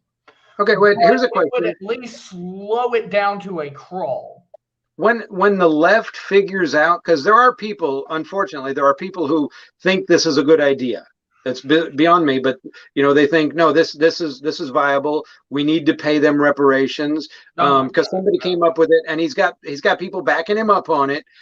But they're not suing the federal government; they're suing every American citizen, including those leftists, those people on that side who thinks it's a good idea. They're the one who's going to pay them. I didn't do this to them. You didn't do this to them. They broke the law. But I am not responsible to pay them $500,000 for what? It makes no sense. Because they got caught. They got caught, right? And now it's coming out of my paycheck. They paid money to somebody to get them across the border. Everybody who's listening, and they got caught out of your paycheck. I mean, and here's the thing. I'm not going to disagree with you that they got caught and they did something illegal. I'm also not going to say that they haven't been subject to some shitty conditions, because I think we can all agree the conditions in these situations are rather shitty. But I bet they got more room than in the bottom of the van or the back of the truck. Or touche. And they pay good money for that bottom of the van and the back of the truck. But I mean, that's the thing. Do I think that these people need to be paid $450,000? That's absolutely asinine and unacceptable in my mind. They're just trying to find another coyote. They need the money. Again, I remember them asking Congress for money for better facilities for the kids, and Congress wouldn't pony up the cash. They fought Trump all the way on it. They asked for more money. We want to take better care of these kids, and they wouldn't give it to them. It's their fault. Absolutely asinine too. Again, Congress is pieces of shit who all need to be replaced here in a year. Just saying, 1 year away, 365 days, make it fucking happen. Anyway, with that said, but the reason why I'm so staunch on this pathway to citizenship, I do think it's the only. Obviously, open borders isn't the correct answer. Obviously, completely sealing everything off isn't the correct answer. But we never sealed everything off. There have always been ports. Well, what I'm saying is the only way you get the best of both worlds. You get these ports, you get everything, and you also don't have the open borders, but you still do allow immigrants logically to be able, and honestly, anybody could come in and pass this test and become a naturalized United States citizen. I almost said an immigrant. That makes complete sense to me that would happen. Obviously, once again, you're not going to get everybody with this. Some people are going to be like, I feel too stupid, so I'm still going to try to cross illegally. I think, though, that if you took the financial burden out of it, I think that's where you would see people more willing to take a test. Fuck it. As soon as they walk in the door, here's your test. If you don't pass, you got to turn around and go right back the hell out. I mean, don't even let them in till they pass the test if that's what needs be. But I think that the fact that there's a astronomical amount, I think it's actually in the millions at this point to become a citizen of the United States of America. I've never seen $1 million. So to expect these poor people who just got swindled out of a ton of money to have $1 million laying around just become a citizen of this country, I think is absolutely asinine as well. Right. We are the cheapest country on the planet, the best country on the planet, in my opinion, still. We still allow people in. There are other countries, nice places, that cost ridiculous amounts of money to become a citizen. They don't just let people in. And we're the bad guys, we're the racists because we want to, you come through that door. I'm sorry, you're not welcome in my house if I don't know you. And if you're not invited in, that's just a fact. This is my house. I pay the bills here. You're not allowed to come over unless I invite you. Antonio's not invited anymore. Oh, sorry, Manny. So Keith, maybe you can explain this to me. Why a monetary value? Why is there a monetary value attached to this? And I don't know. So important. I don't know the facts on that. I've never looked at it. I don't know what my grandparents came here. My grandmother from Poland, my grandfather from England. They moved here. She was 16. I don't know how old he was. They met in Chicago, but they went through Ellis Island. You know, they did it right.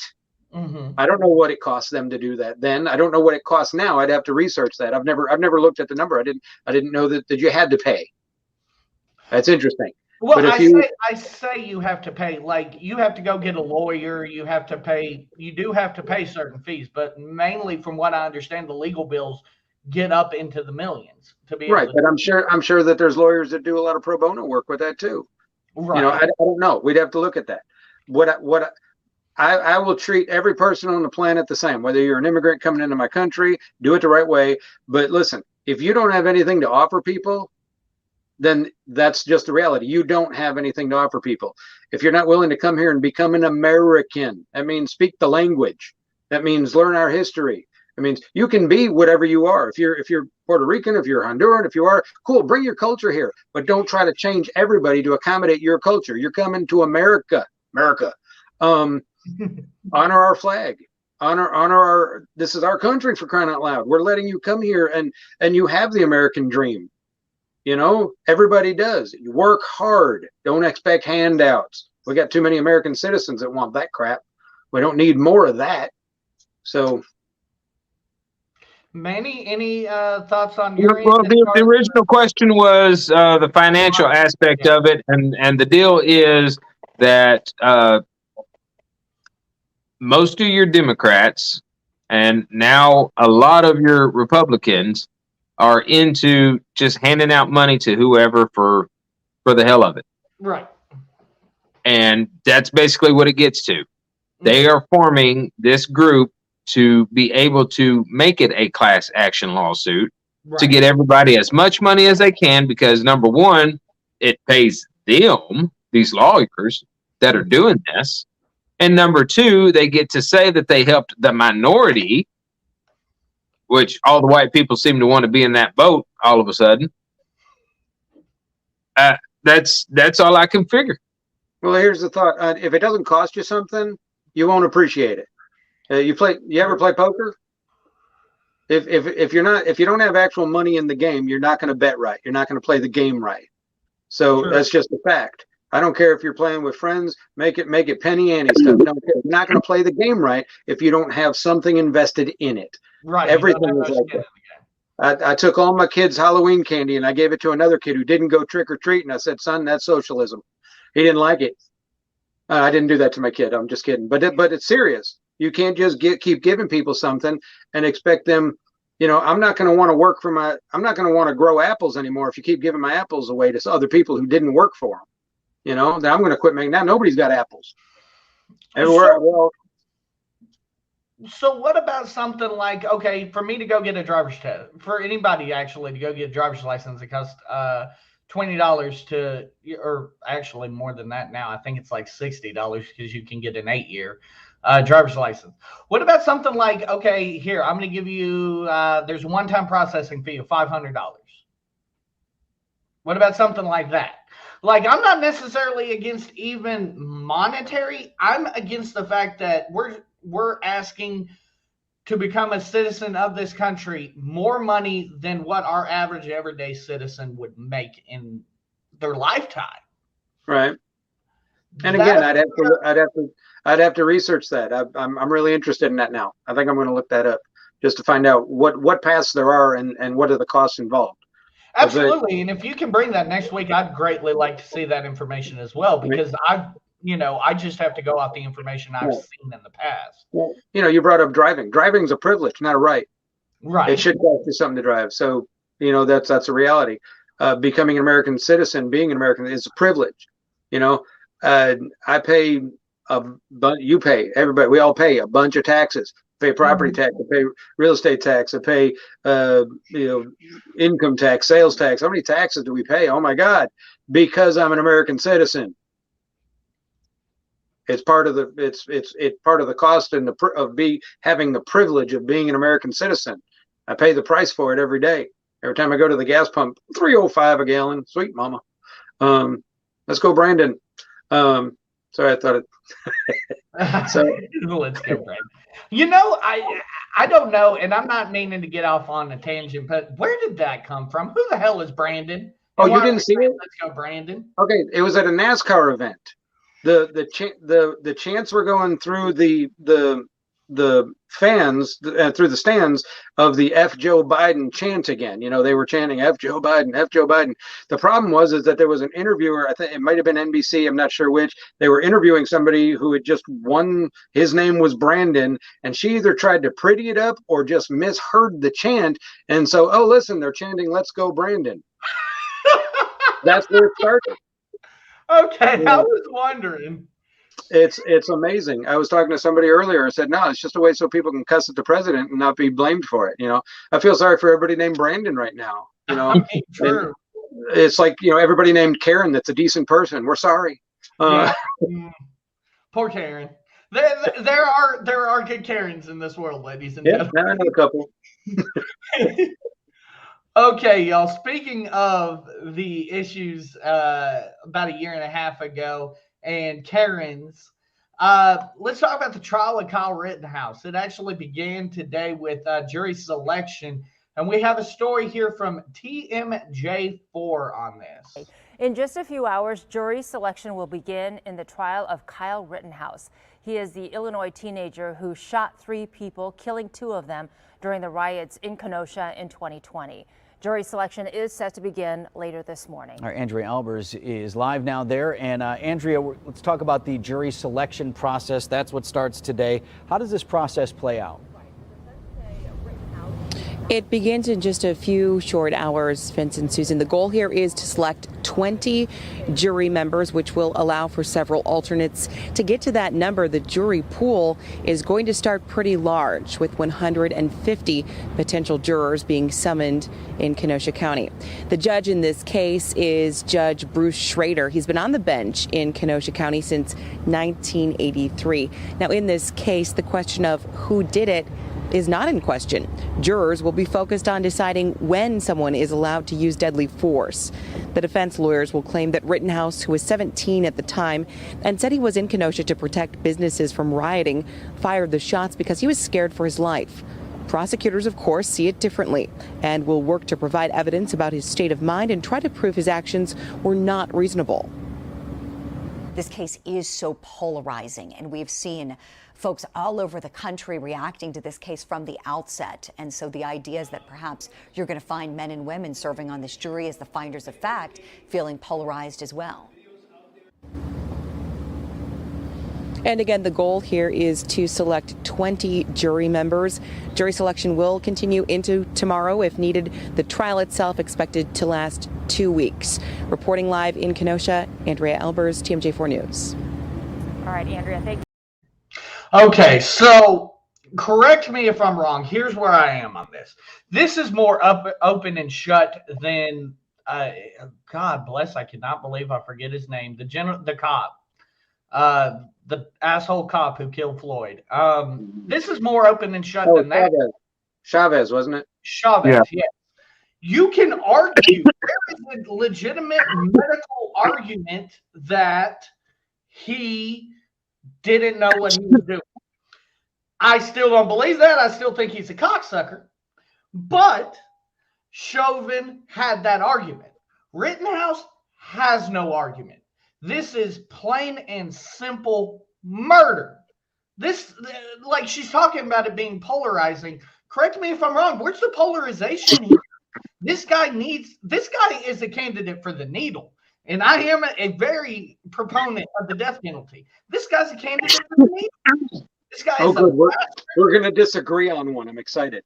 Okay. This guy is a bastard who left his home state to protect a business that a business owner did not ask him to protect, and he killed somebody. He was a minor at the time, but he deserves to be charged. He, in my mind, committed a capital crime, and he needs to pay for it. Go ahead, Keith. I don't know, Manny. You want this one first, or should I go? Go ahead. I watched the video. My simple thing was going to be, what do we know now that we didn't know before? I've already said my piece at it, so to me this is a non-issue, but you are a voice that we did not hear back when this first happened, so.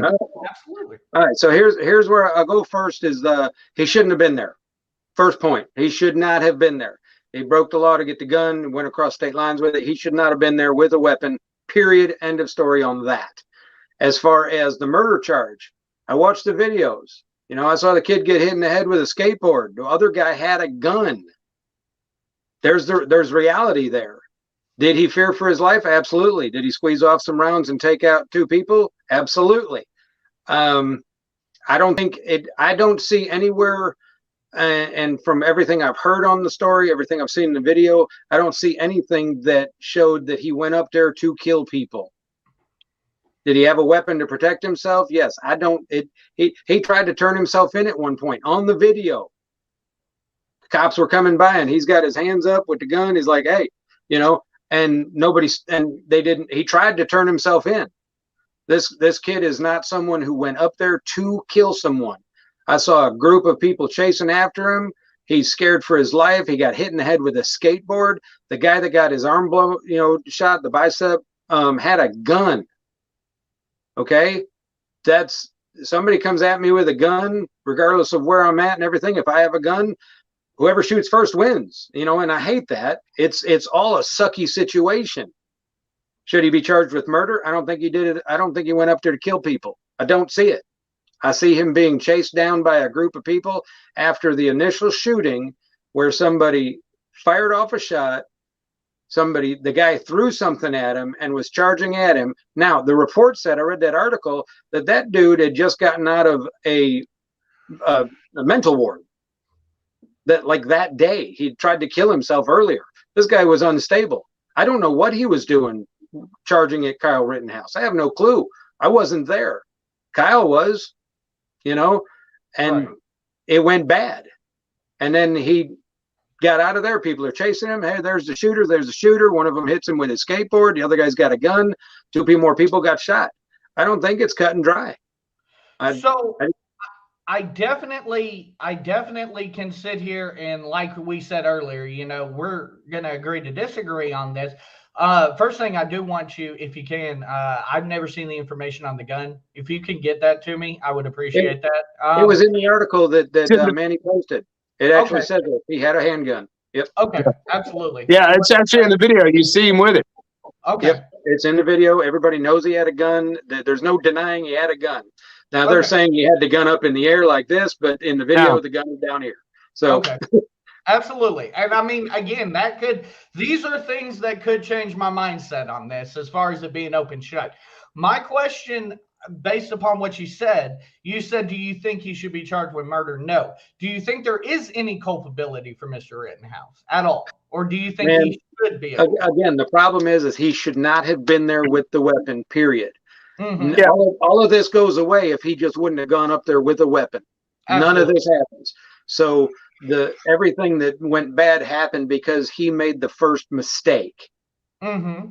I don't know. Charge him with the crimes that he's guilty of.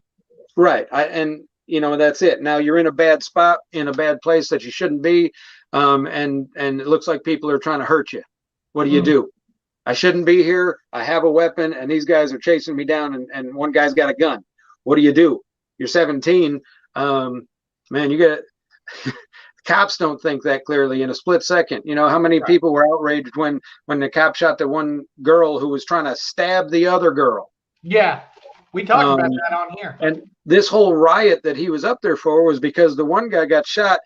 He was tased. He was notified. He was told not to go in the car where there was a knife. He was going for his weapon, and the cop unloaded his clip on him. That's what they're trained to do. Oh, I know which one you're talking about now. Yeah. Yeah. That was the Blake shooting where he got shot 7 times in the back. Okay. Yeah. Excessive. Absolutely. But the guy was told to stop. Who is it? It's Chris Tucker or Chris Rock. Sorry. Chris Rock does a video. He said how not to get beat up by the cops. He goes through his, shut your music off. do what you're told, and it's Chris Rock. You can be mad at him. I didn't do the video. It's not racist. When I get pulled over, and I've been pulled over, not in my Jag, sorry. I've been pulled over. You know what I did when I got out of the car and the cop put his hand on his gun and said, "Get back in the car." You know what I did? I got back in the car. Right. I didn't want to be shot. I got back in the car. I complied. Right. It's not rocket science, people. If you're gonna chase a kid down and all you got is a skateboard and he's holding a gun, you're stupid to begin with. You don't deserve to die for that, but you dumb. Don't chase a guy who just killed some. The guy just killed someone else, and you're gonna chase him down with a skateboard. There's a problem there. Yeah, that may seem callous, but I don't know. I'm not chasing if I don't have a weapon for bringing a knife to a gunfight. Right. Right. Ooh. Absolutely. Definitely. I mean, I'm open to having my mind changed for sure on this. Maybe it isn't as open and shut. I thought this was more open shut than Chauvin. I thought Chauvin was just completely. I mean, me and Manny sat here for like 8 weeks, like, bro, what are y'all? Chauvin's an idiot. Like, this dude's a bastard. Chauvin was an idiot. Chauvin was a stupid cop. Now, you know what's funny about that whole thing? Nowhere in the trial, nowhere in any of the discussion, other than just the libtards, was race brought into it. You want to side note my theory on the whole Chauvin thing? This is just fun to play with. So George Floyd was originally, the cops were called because he got caught passing a counterfeit $20 bill. That's my understanding. Okay. Yep. So I'm thinking this is my conspiracy theory. I think that the cops were in a counterfeit money ring with him, and he got some of the bills and tried to pass them off, and they silenced him. That's just a conspiracy theory. I can't prove that. So, but we'll throw that out there just for people, just to upset them. No, Chauvin was an idiot. Okay, absolutely. But he didn't kill him because he was black. He didn't kill him because it was a racial issue, which is what all the stupid and Black Lives Matter and everything else. That's what they were trying to. That wasn't even brought up. I agree with you to an extent on that. I think that I would say that it is proportionately more so something that would happen to a black individual, but neither here nor there. What I will say that I absolutely agree with you on, though, is the fact that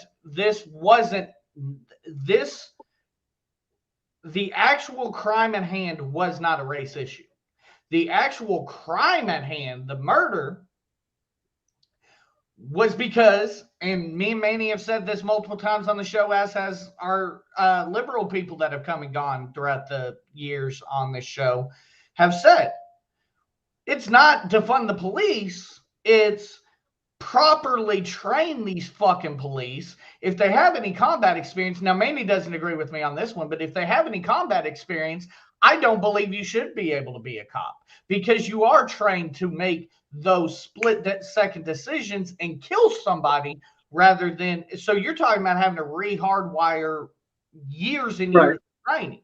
So I think that should automatically disqualify you. It's the training that is the problem with today's police force. They don't know how to de-escalate situations. The only argument I could give against that, and this is just because I'm on the outside as well as you are to some degree too, is that I have no idea what a cop has to deal with on a day-to-day basis. I know good people whose lives and attitudes and everything are so screwed up because all they did was work the juvie detention in a jail, and just being surrounded by that kind of filth and garbage and hatred all day, every day. The fact that they can get up and do their job still is amazing to me. Do they need to be trained properly? Absolutely. Is sending a psychologist out without a gun to deal with some dude that's hyped up on some unknown drug and going crazy? Oh yeah, that's a good idea. Let's do that. So the situations that they have to deal with, I have no clue. I saw there was a video that got posted on Facebook. Well, it's been a while. Routine traffic stop, cop, black guy gets out, and everything seems to be going fine. And all of a sudden, the guy starts fighting against the cops, manages to take the gun and shoot both cops, get in his car and take off. Now, somebody of color posted only part of the video where it showed the cops punching on the guy. Didn't show the beginning where it was all peaceful until he resisted arrest and started the fight.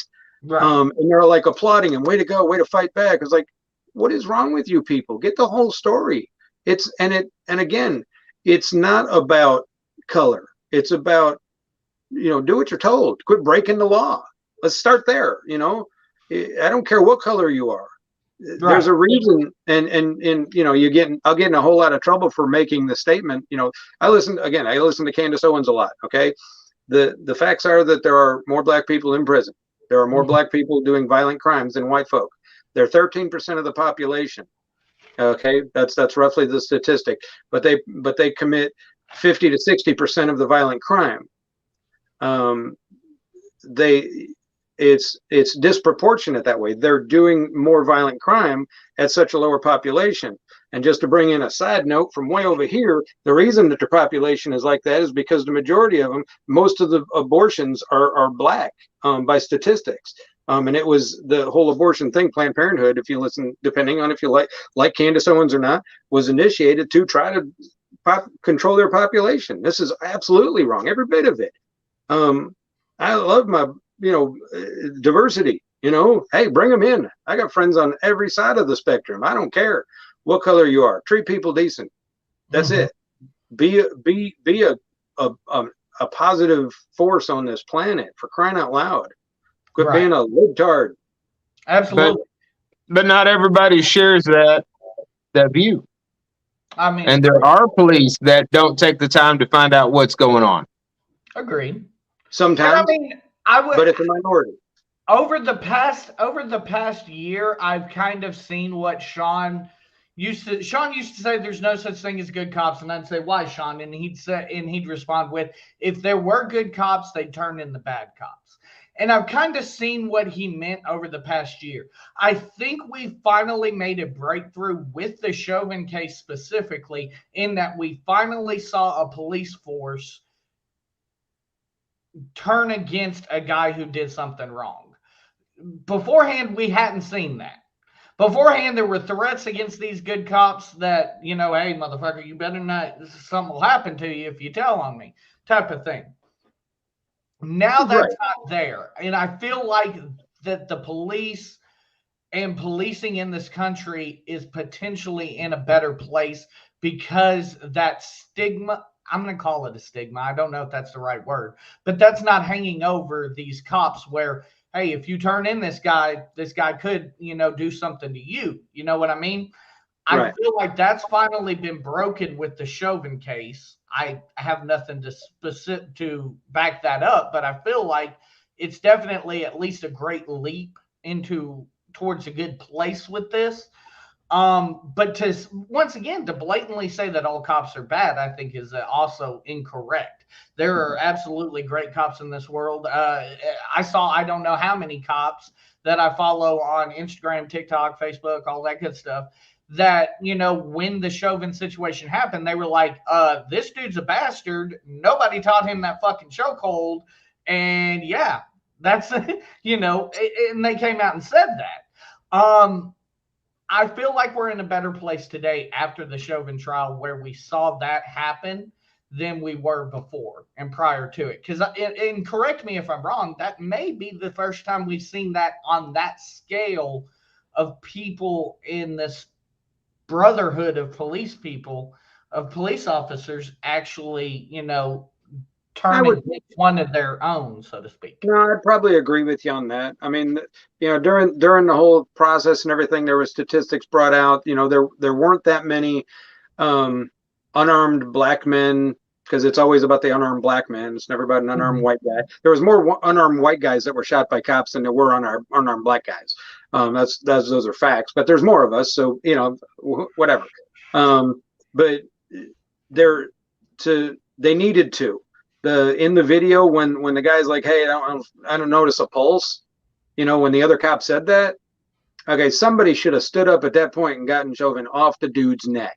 Right. The fact that he was still there for another minute or two is absolutely ridiculous. The guy deserved to be punished. Absolutely. The other cops that didn't stand up and do something at that moment, there's problems there too. It's you might as well, if you're the guy that's going to watch a bully beat up on someone, then you're as big of a problem as the bully is. Absolutely. You know, I don't care who you are. You don't get to, somebody got a picture of some guy, local roofing company here in town, cussing out and flipping off some old lady, road rage on the road. I'm sorry, you don't get to do that, dude. What is wrong with you? Following, I don't care what spectrum it's in. Following that senator or the representative chick, some chicks following her into the bathroom, yelling at her about something. Stop it. This is bullying. Bullying's bad. Everybody agrees on that, but then they keep doing it. Right. You know, you want to argue and complain about the problem, but you are the problem, and it's okay for you to do, but nobody else. So, so much stupid. I can't. My brain's going to explode. You're right. You're right. The double standard is ridiculous. The only reason that this is even in the news is because it was a black guy. That's the sad thing. If it was a white guy that would have happened, honestly, I don't think there would have been that much coverage over it. Nobody would have cared, and the cop probably wouldn't have had anything go wrong. And he should have, regardless of what color the guy was that was on the ground. And that's been shown in the past. Oh, well, what about the unarmed white chick that was shot to death in the so-called insurrection? What happened with that? Unarmed white chick, because she was some horrible threat? Dude, just the black cop unloads his gun on her? Really? That's okay to do. Or the white cop that shot the white guy in the hallway of the hotel room because he kept trying to pull his pants up? Or the white cop that shot the white guy that answered the door who had a gun because he didn't know who was at his door? And that's the crazy part about it is that, yes, you know, racism, I do believe, does still exist. It's alive and well. But what gets lost is people get lost in the race thing and don't look at the bigger picture, which, again, race is a big issue that I still think needs to be addressed. But people are stopping, I think. Rather than looking and saying, yes, this dude's a bastard, he's racist, they're stopping there rather than looking and saying, okay, that cop's a racist piece of shit, but let's move on to the whole police force as a whole, and there's some serious issues that need to be addressed. Yeah, we've said it many times, Keith. This may be the first time you're hearing it. I doubt it. Maybe the first time you're hearing it. You know, I had to go to school longer to become an electrician than a person has to go to school to become an officer. Right. I mean, there's an issue there. Well, you could burn someone's house down, man. Just saying. No, I agree. I mean, there needs to be decent training, but you can't just get rid of the police force either. That was we go back to the whole thing of where's the, if we can't get a perfect fix to it right now, what's the lesser of two evils? Because defunding the police or mandating that they're vaccinated to keep their job, and you get so many people. Now, Chicago got the tightest gun laws of most places in the country, and they have the most killings every weekend. You know, what's up with that? You know, and both Mike and myself have been on the side of we don't need to defund the police. We need to train the police. Right. Reallocate that money for proper training. Yeah, figure out what I don't know what that looks like. I'm again not a cop, and I have no clue on how to train a cop to do his job better. I have no clue. As does right, but there are countries out there that have longer programs. Right. Most people in the country, again, we have people getting offended for other people at this point. Most people in the country have no idea what kind of crap they have to deal with and what kind of training they do need. That's it. But we all think we can solve the problem. Or sorry, we don't. These people that keep being the loudest and most ridiculous think they can solve the problem. They know how to solve the problem, and they don't have a freaking clue. We're all great armchair quarterbacks, politicians, doctors. You know, every one of us can Google something. We know what to do to fix it, right? You're not in the realm. I'm not gonna tell you how to run your electrician stuff. I don't know the job. I got a good idea. I'm pretty smart, but I don't know the job. And when it comes down to doing something and it has to be inspected, I'm calling you. I'm not going to do it myself, or to, you know, that's the reality. If you want to know how to install Windows on your computer, you call me. I got that. If you don't know how to do it, you call me, but don't tell me that I'm doing my job wrong when I'm doing something you don't understand or didn't like the way I did. That's ridiculous. So, Keith, one thing I wanted, one of our listeners here wanted to ask you about, specifically you referenced a white lady that was killed by I believe a black cop, and I believe that's a reference to the January 6th insurrection at the Capitol. Yeah. That's a case where, I mean, I'm going to have to ask you in that case, I don't see much correlation. The reason why I say that, you're talking about a police force that was grossly outmanned by the tune of like 2 to 200. They had no choice. Like, I'm honestly surprised, and got to give the Capitol Police a hell of a lot of credit that there were a lot more bodies on that. The point I think he was trying to make, and I'm just going to say this, and Keith, if I'm wrong, by all means, correct me. The point, I'm only speaking the point because I'm trying to prove to Mike that other people understood. Right. The point I believe Keith was trying to make is that it happened and it has never been brought up again. Whereas if all of that would have been flipped, if it would have been a bunch of minorities overrunning something and a white cop shot one of the minorities, it would have been plastered everywhere. Well, right. Go ahead. And that's it. There was no outrage. But if you don't like that analogy, then go to all the riots because of the George Floyd thing. You know, it was okay to burn places down. It was okay to loot. It was okay to do all this, all in the name of whatever kind of stupid social justice idea that they had, that it's okay to break the law at that point. And there was that retired cop that got killed during the protecting a business. And again, no outrage by the black community when a retired black man is murdered while protecting a business because other people were looting and rioting over this George Floyd thing.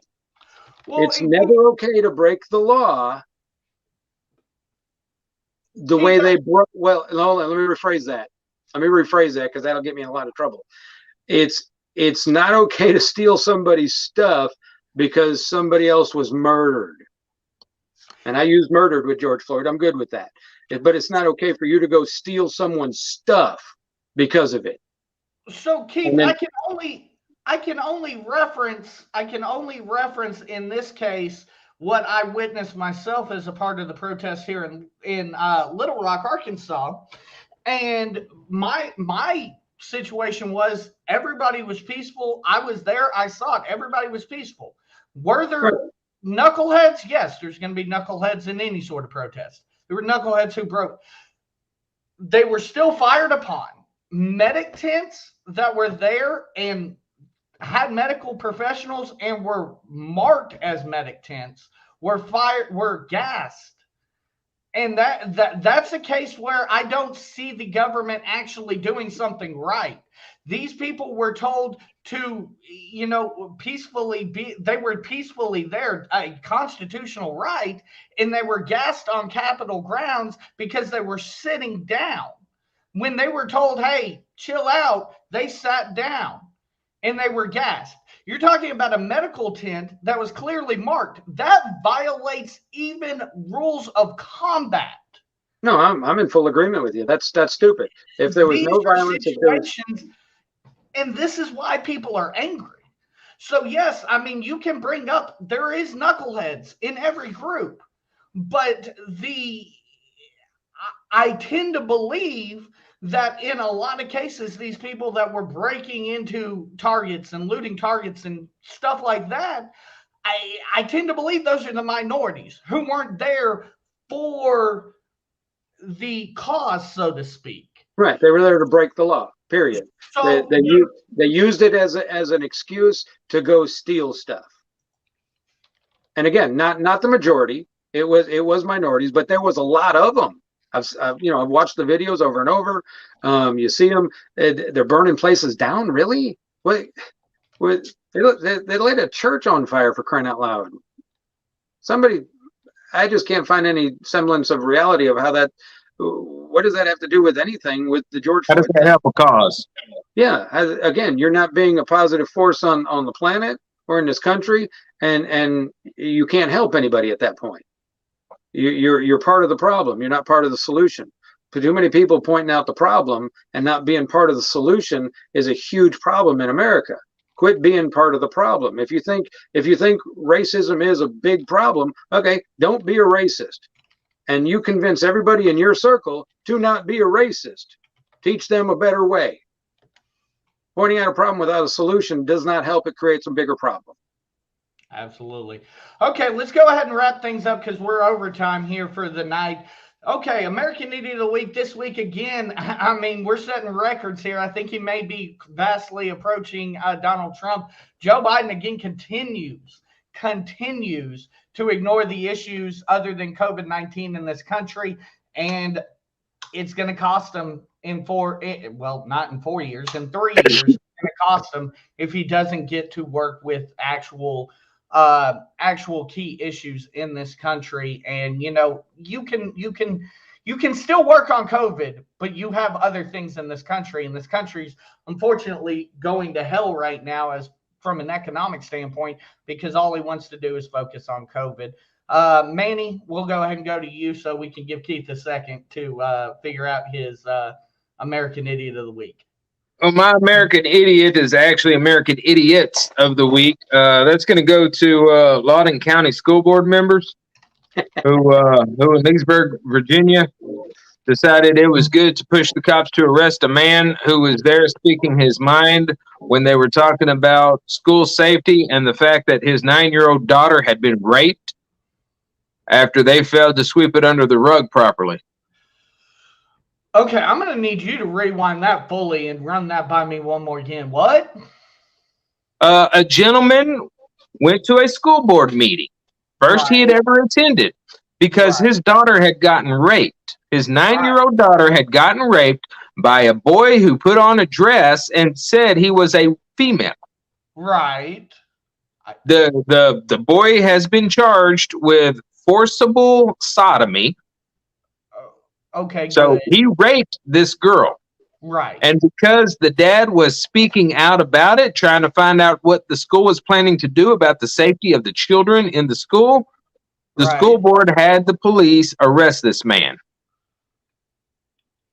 Oh, my. I just had to make sure I understood you correctly. Wow. They were trying to cover everything up. They didn't want it to get out. When they weren't able to cover it all up and speak their way out of it, and the truth started coming out, this parent decided to bring it to the attention of everybody in the school board meeting, and the staff didn't like that. It's almost like that domestic terrorist thing we talked about last week. Holy shit. Yeah. So I encourage everybody to go and look it up. The gentleman's name is Scott Smith. He was arrested for disorderly conduct and obstruction. Did they drop the charges afterwards? Not yet. Oh my goodness. Wow. There's my American Idiots. Wow. That is something. Okay, Keith. American Idiot of the Week. Yeah, I'm sure you guys have covered this in the past, but since it's my first time, it's probably an oldie but a goodie. But it's going to be people who push the mask mandate, and I'm going to explain why. Whoever is dumb enough to come up with this idea that and don't get me wrong, I think if everybody did everything perfectly and did it right, masks might have helped. But here's what I know for a fact, because I live in the real world, not in the world that fairy tale maskland or whatever it is that they come from. So I'm sure this will piss a bunch of people off that are listening. We'll find out. When it's okay, you have to wear a mask to go in a restaurant, but as soon as you get to your table, there's this magic bubble that protects you from the guy sitting right next to you, and from all the air you're breathing, and from the air filtration system that's recycling everything that's in the air. Cool. The Hot Springs School Board here, maybe some of them are listening, They put out on their website that they're going to revote on masking the kids at school next month, and they wanted the parents to chime in. That was probably not the smartest thing for them to do because I chimed in, and I was pleasant. But the last time I went to a restaurant, and this happens regularly with kids, okay? She's talking to us, trying to take our order. She's got her mask on her face. She's covered, but her mask kept falling down. So she's grabbing it right where she breathes, okay? Multiple times, putting it back in place. So whatever she's breathing out is now on her hands, okay? Right. And then she proceeds to grab all of our glasses and hand them around the table, okay? That's just dumb. So now you got these kids in school. The younger you get, the chances of them swapping masks with other kids are pretty good. They're touching every door, every drinking fountain, and there's nobody standing there to sterilize this stuff as soon as. So you got 100 kids every day or more, 1,000 kids, and depending on the school, touching the same door and then touching their masks, pulling them off, putting them on, because they got to take them off to eat. They got, the idea that masks were going to work, given the human nature of this is bothering my face, not to mention the type of mask and whether it even has the capability of stopping a viral strain. But it's an illusion of safety, and everybody who thought that was a good idea is my idiot of the week, because it makes no sense. There's no logic in it, and if after my statements you still think there's logic in masks, I'm really concerned. I just don't know what to do with that, because nobody that I've met yet during this last 2 years wears their mask properly and doesn't touch it and then touch other stuff, including the checker at Walmart who touches everything that you put in your bag. But that little plexiglass thing, that's going to save you. Woohoo. Anyway, and their plastic gloves that they use to touch everything from everybody everywhere. You got to change your gloves after you touch anything. I was about to say, I think that was actually something we talked about early on during the pandemic. Me and Manny on the show was that like nobody does exactly what they need to do. Like, if you're a Walmart checker, you should probably be sanitizing in between each customer. Yeah, everything. Yeah. Change your gloves after everything. And everybody in the hospitals, they tell you got to change your mask every 20 minutes. You can't wear it all day. That's insanity. But that's the who's ever making the rules. And it's the loud, ugly, stupid people that we're catering to. And that's the problem. We're making rules based on who is the loudest. And for those, the common sense people just haven't gotten loud, because honestly, we're standing back just dumbfounded going, how the hell did this get so stupid? And the train is going down the track, and I could try to stop it, but then everybody dies, and that's not cool either. So what do I do? It's like. Right. Well, gentlemen, again, we're just to let you know, Keith, Fountain Lake and Lake Hamilton have both ended their mask mandate. Yep. And as you mentioned, the Hot Springs School District is meeting on the 16th of November to re-vote on theirs. I think a majority of our school districts. I know. I'm confident. I can't say I know. I'm confident that Pulaski County, which is the largest school district in the state, ended theirs. And then, of course, unfortunately, it's follow the leader. A lot of others of the smaller school districts have decided to end their mask mandates as well, with cases honestly going down. And that's I'll leave us with this. That's the thing we keep saying on this show. You cannot speak in absolutes when it comes to COVID-19. And that's the biggest mistake that the government's made. No, that's it. The stuff that's being reported, I think Arkansas has less than 5,000 active cases of COVID in the entire state right now. That's phenomenal. That's good news. And I saw somebody post that good news on Facebook. It's like, hey, the numbers are down. Good news. Let's focus on the good news part. And no, some libtard jumps in there and just blast the crap out of him because of supposed kids waiting for kids in hospitals that are in ICU to die. And I'm like, what are you talking about? There's less than 100 people on ventilators in the entire state right now. That's awesome. I'm so excited.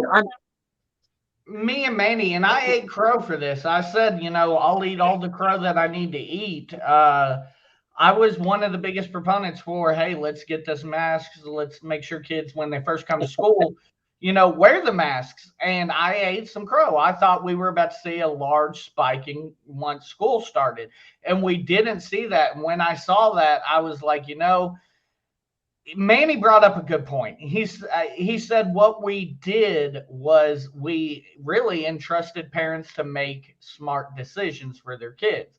Did you see a lot of kids still wear masks because parents told them to? Absolutely. And do I think it helped? Absolutely. But again, even more so with kids, you can't expect them to wear masks properly or fully. The point that the other side misses, we don't care if you wear a mask. It's okay. If you want to wear a mask, wear a mask. You want to get the vaccine, get the vaccine. We don't care if you do, just don't force it on anybody else. If you're driving your car by yourself and you're wearing a mask, you got another problem you need to deal with, because that's just dumb. It's so nonsensical. I don't even know how to, when you're walking outside by yourself down the road and you got a mask on, what are you thinking? So I'm not going to lie. I'm going to speak for the people that wear a mask in a car. I did it. Now, hold on. I did it once because I was on my way to church and I wasn't thinking. So I just went ahead and I guess I thought I was at church or something. I don't even know why I put it on, but I put it on, and about halfway through my drive to church, because they ask us to, so, people feel comfortable. About halfway through my drive to church, I'm like, I'm wearing my mask right now. What the hell am I doing? People forget they have it on. They've been so conditioned that they don't even know they're wearing it anymore. And I don't ever want to get, why I don't work at the Garland County landfill? Because sooner or later you start smelling like trash and you won't know it. Okay? And that's it. You get used to it. You eat garbage long enough, eventually you'll get a taste for it. And I don't ever want to be, I don't want anything in my life to ever get that way. I don't want to get comfortable in anything I'm doing, whether it's even something good. But especially if it's something dumb, it doesn't make any sense. I don't want to forget. Yeah. Don't be that guy.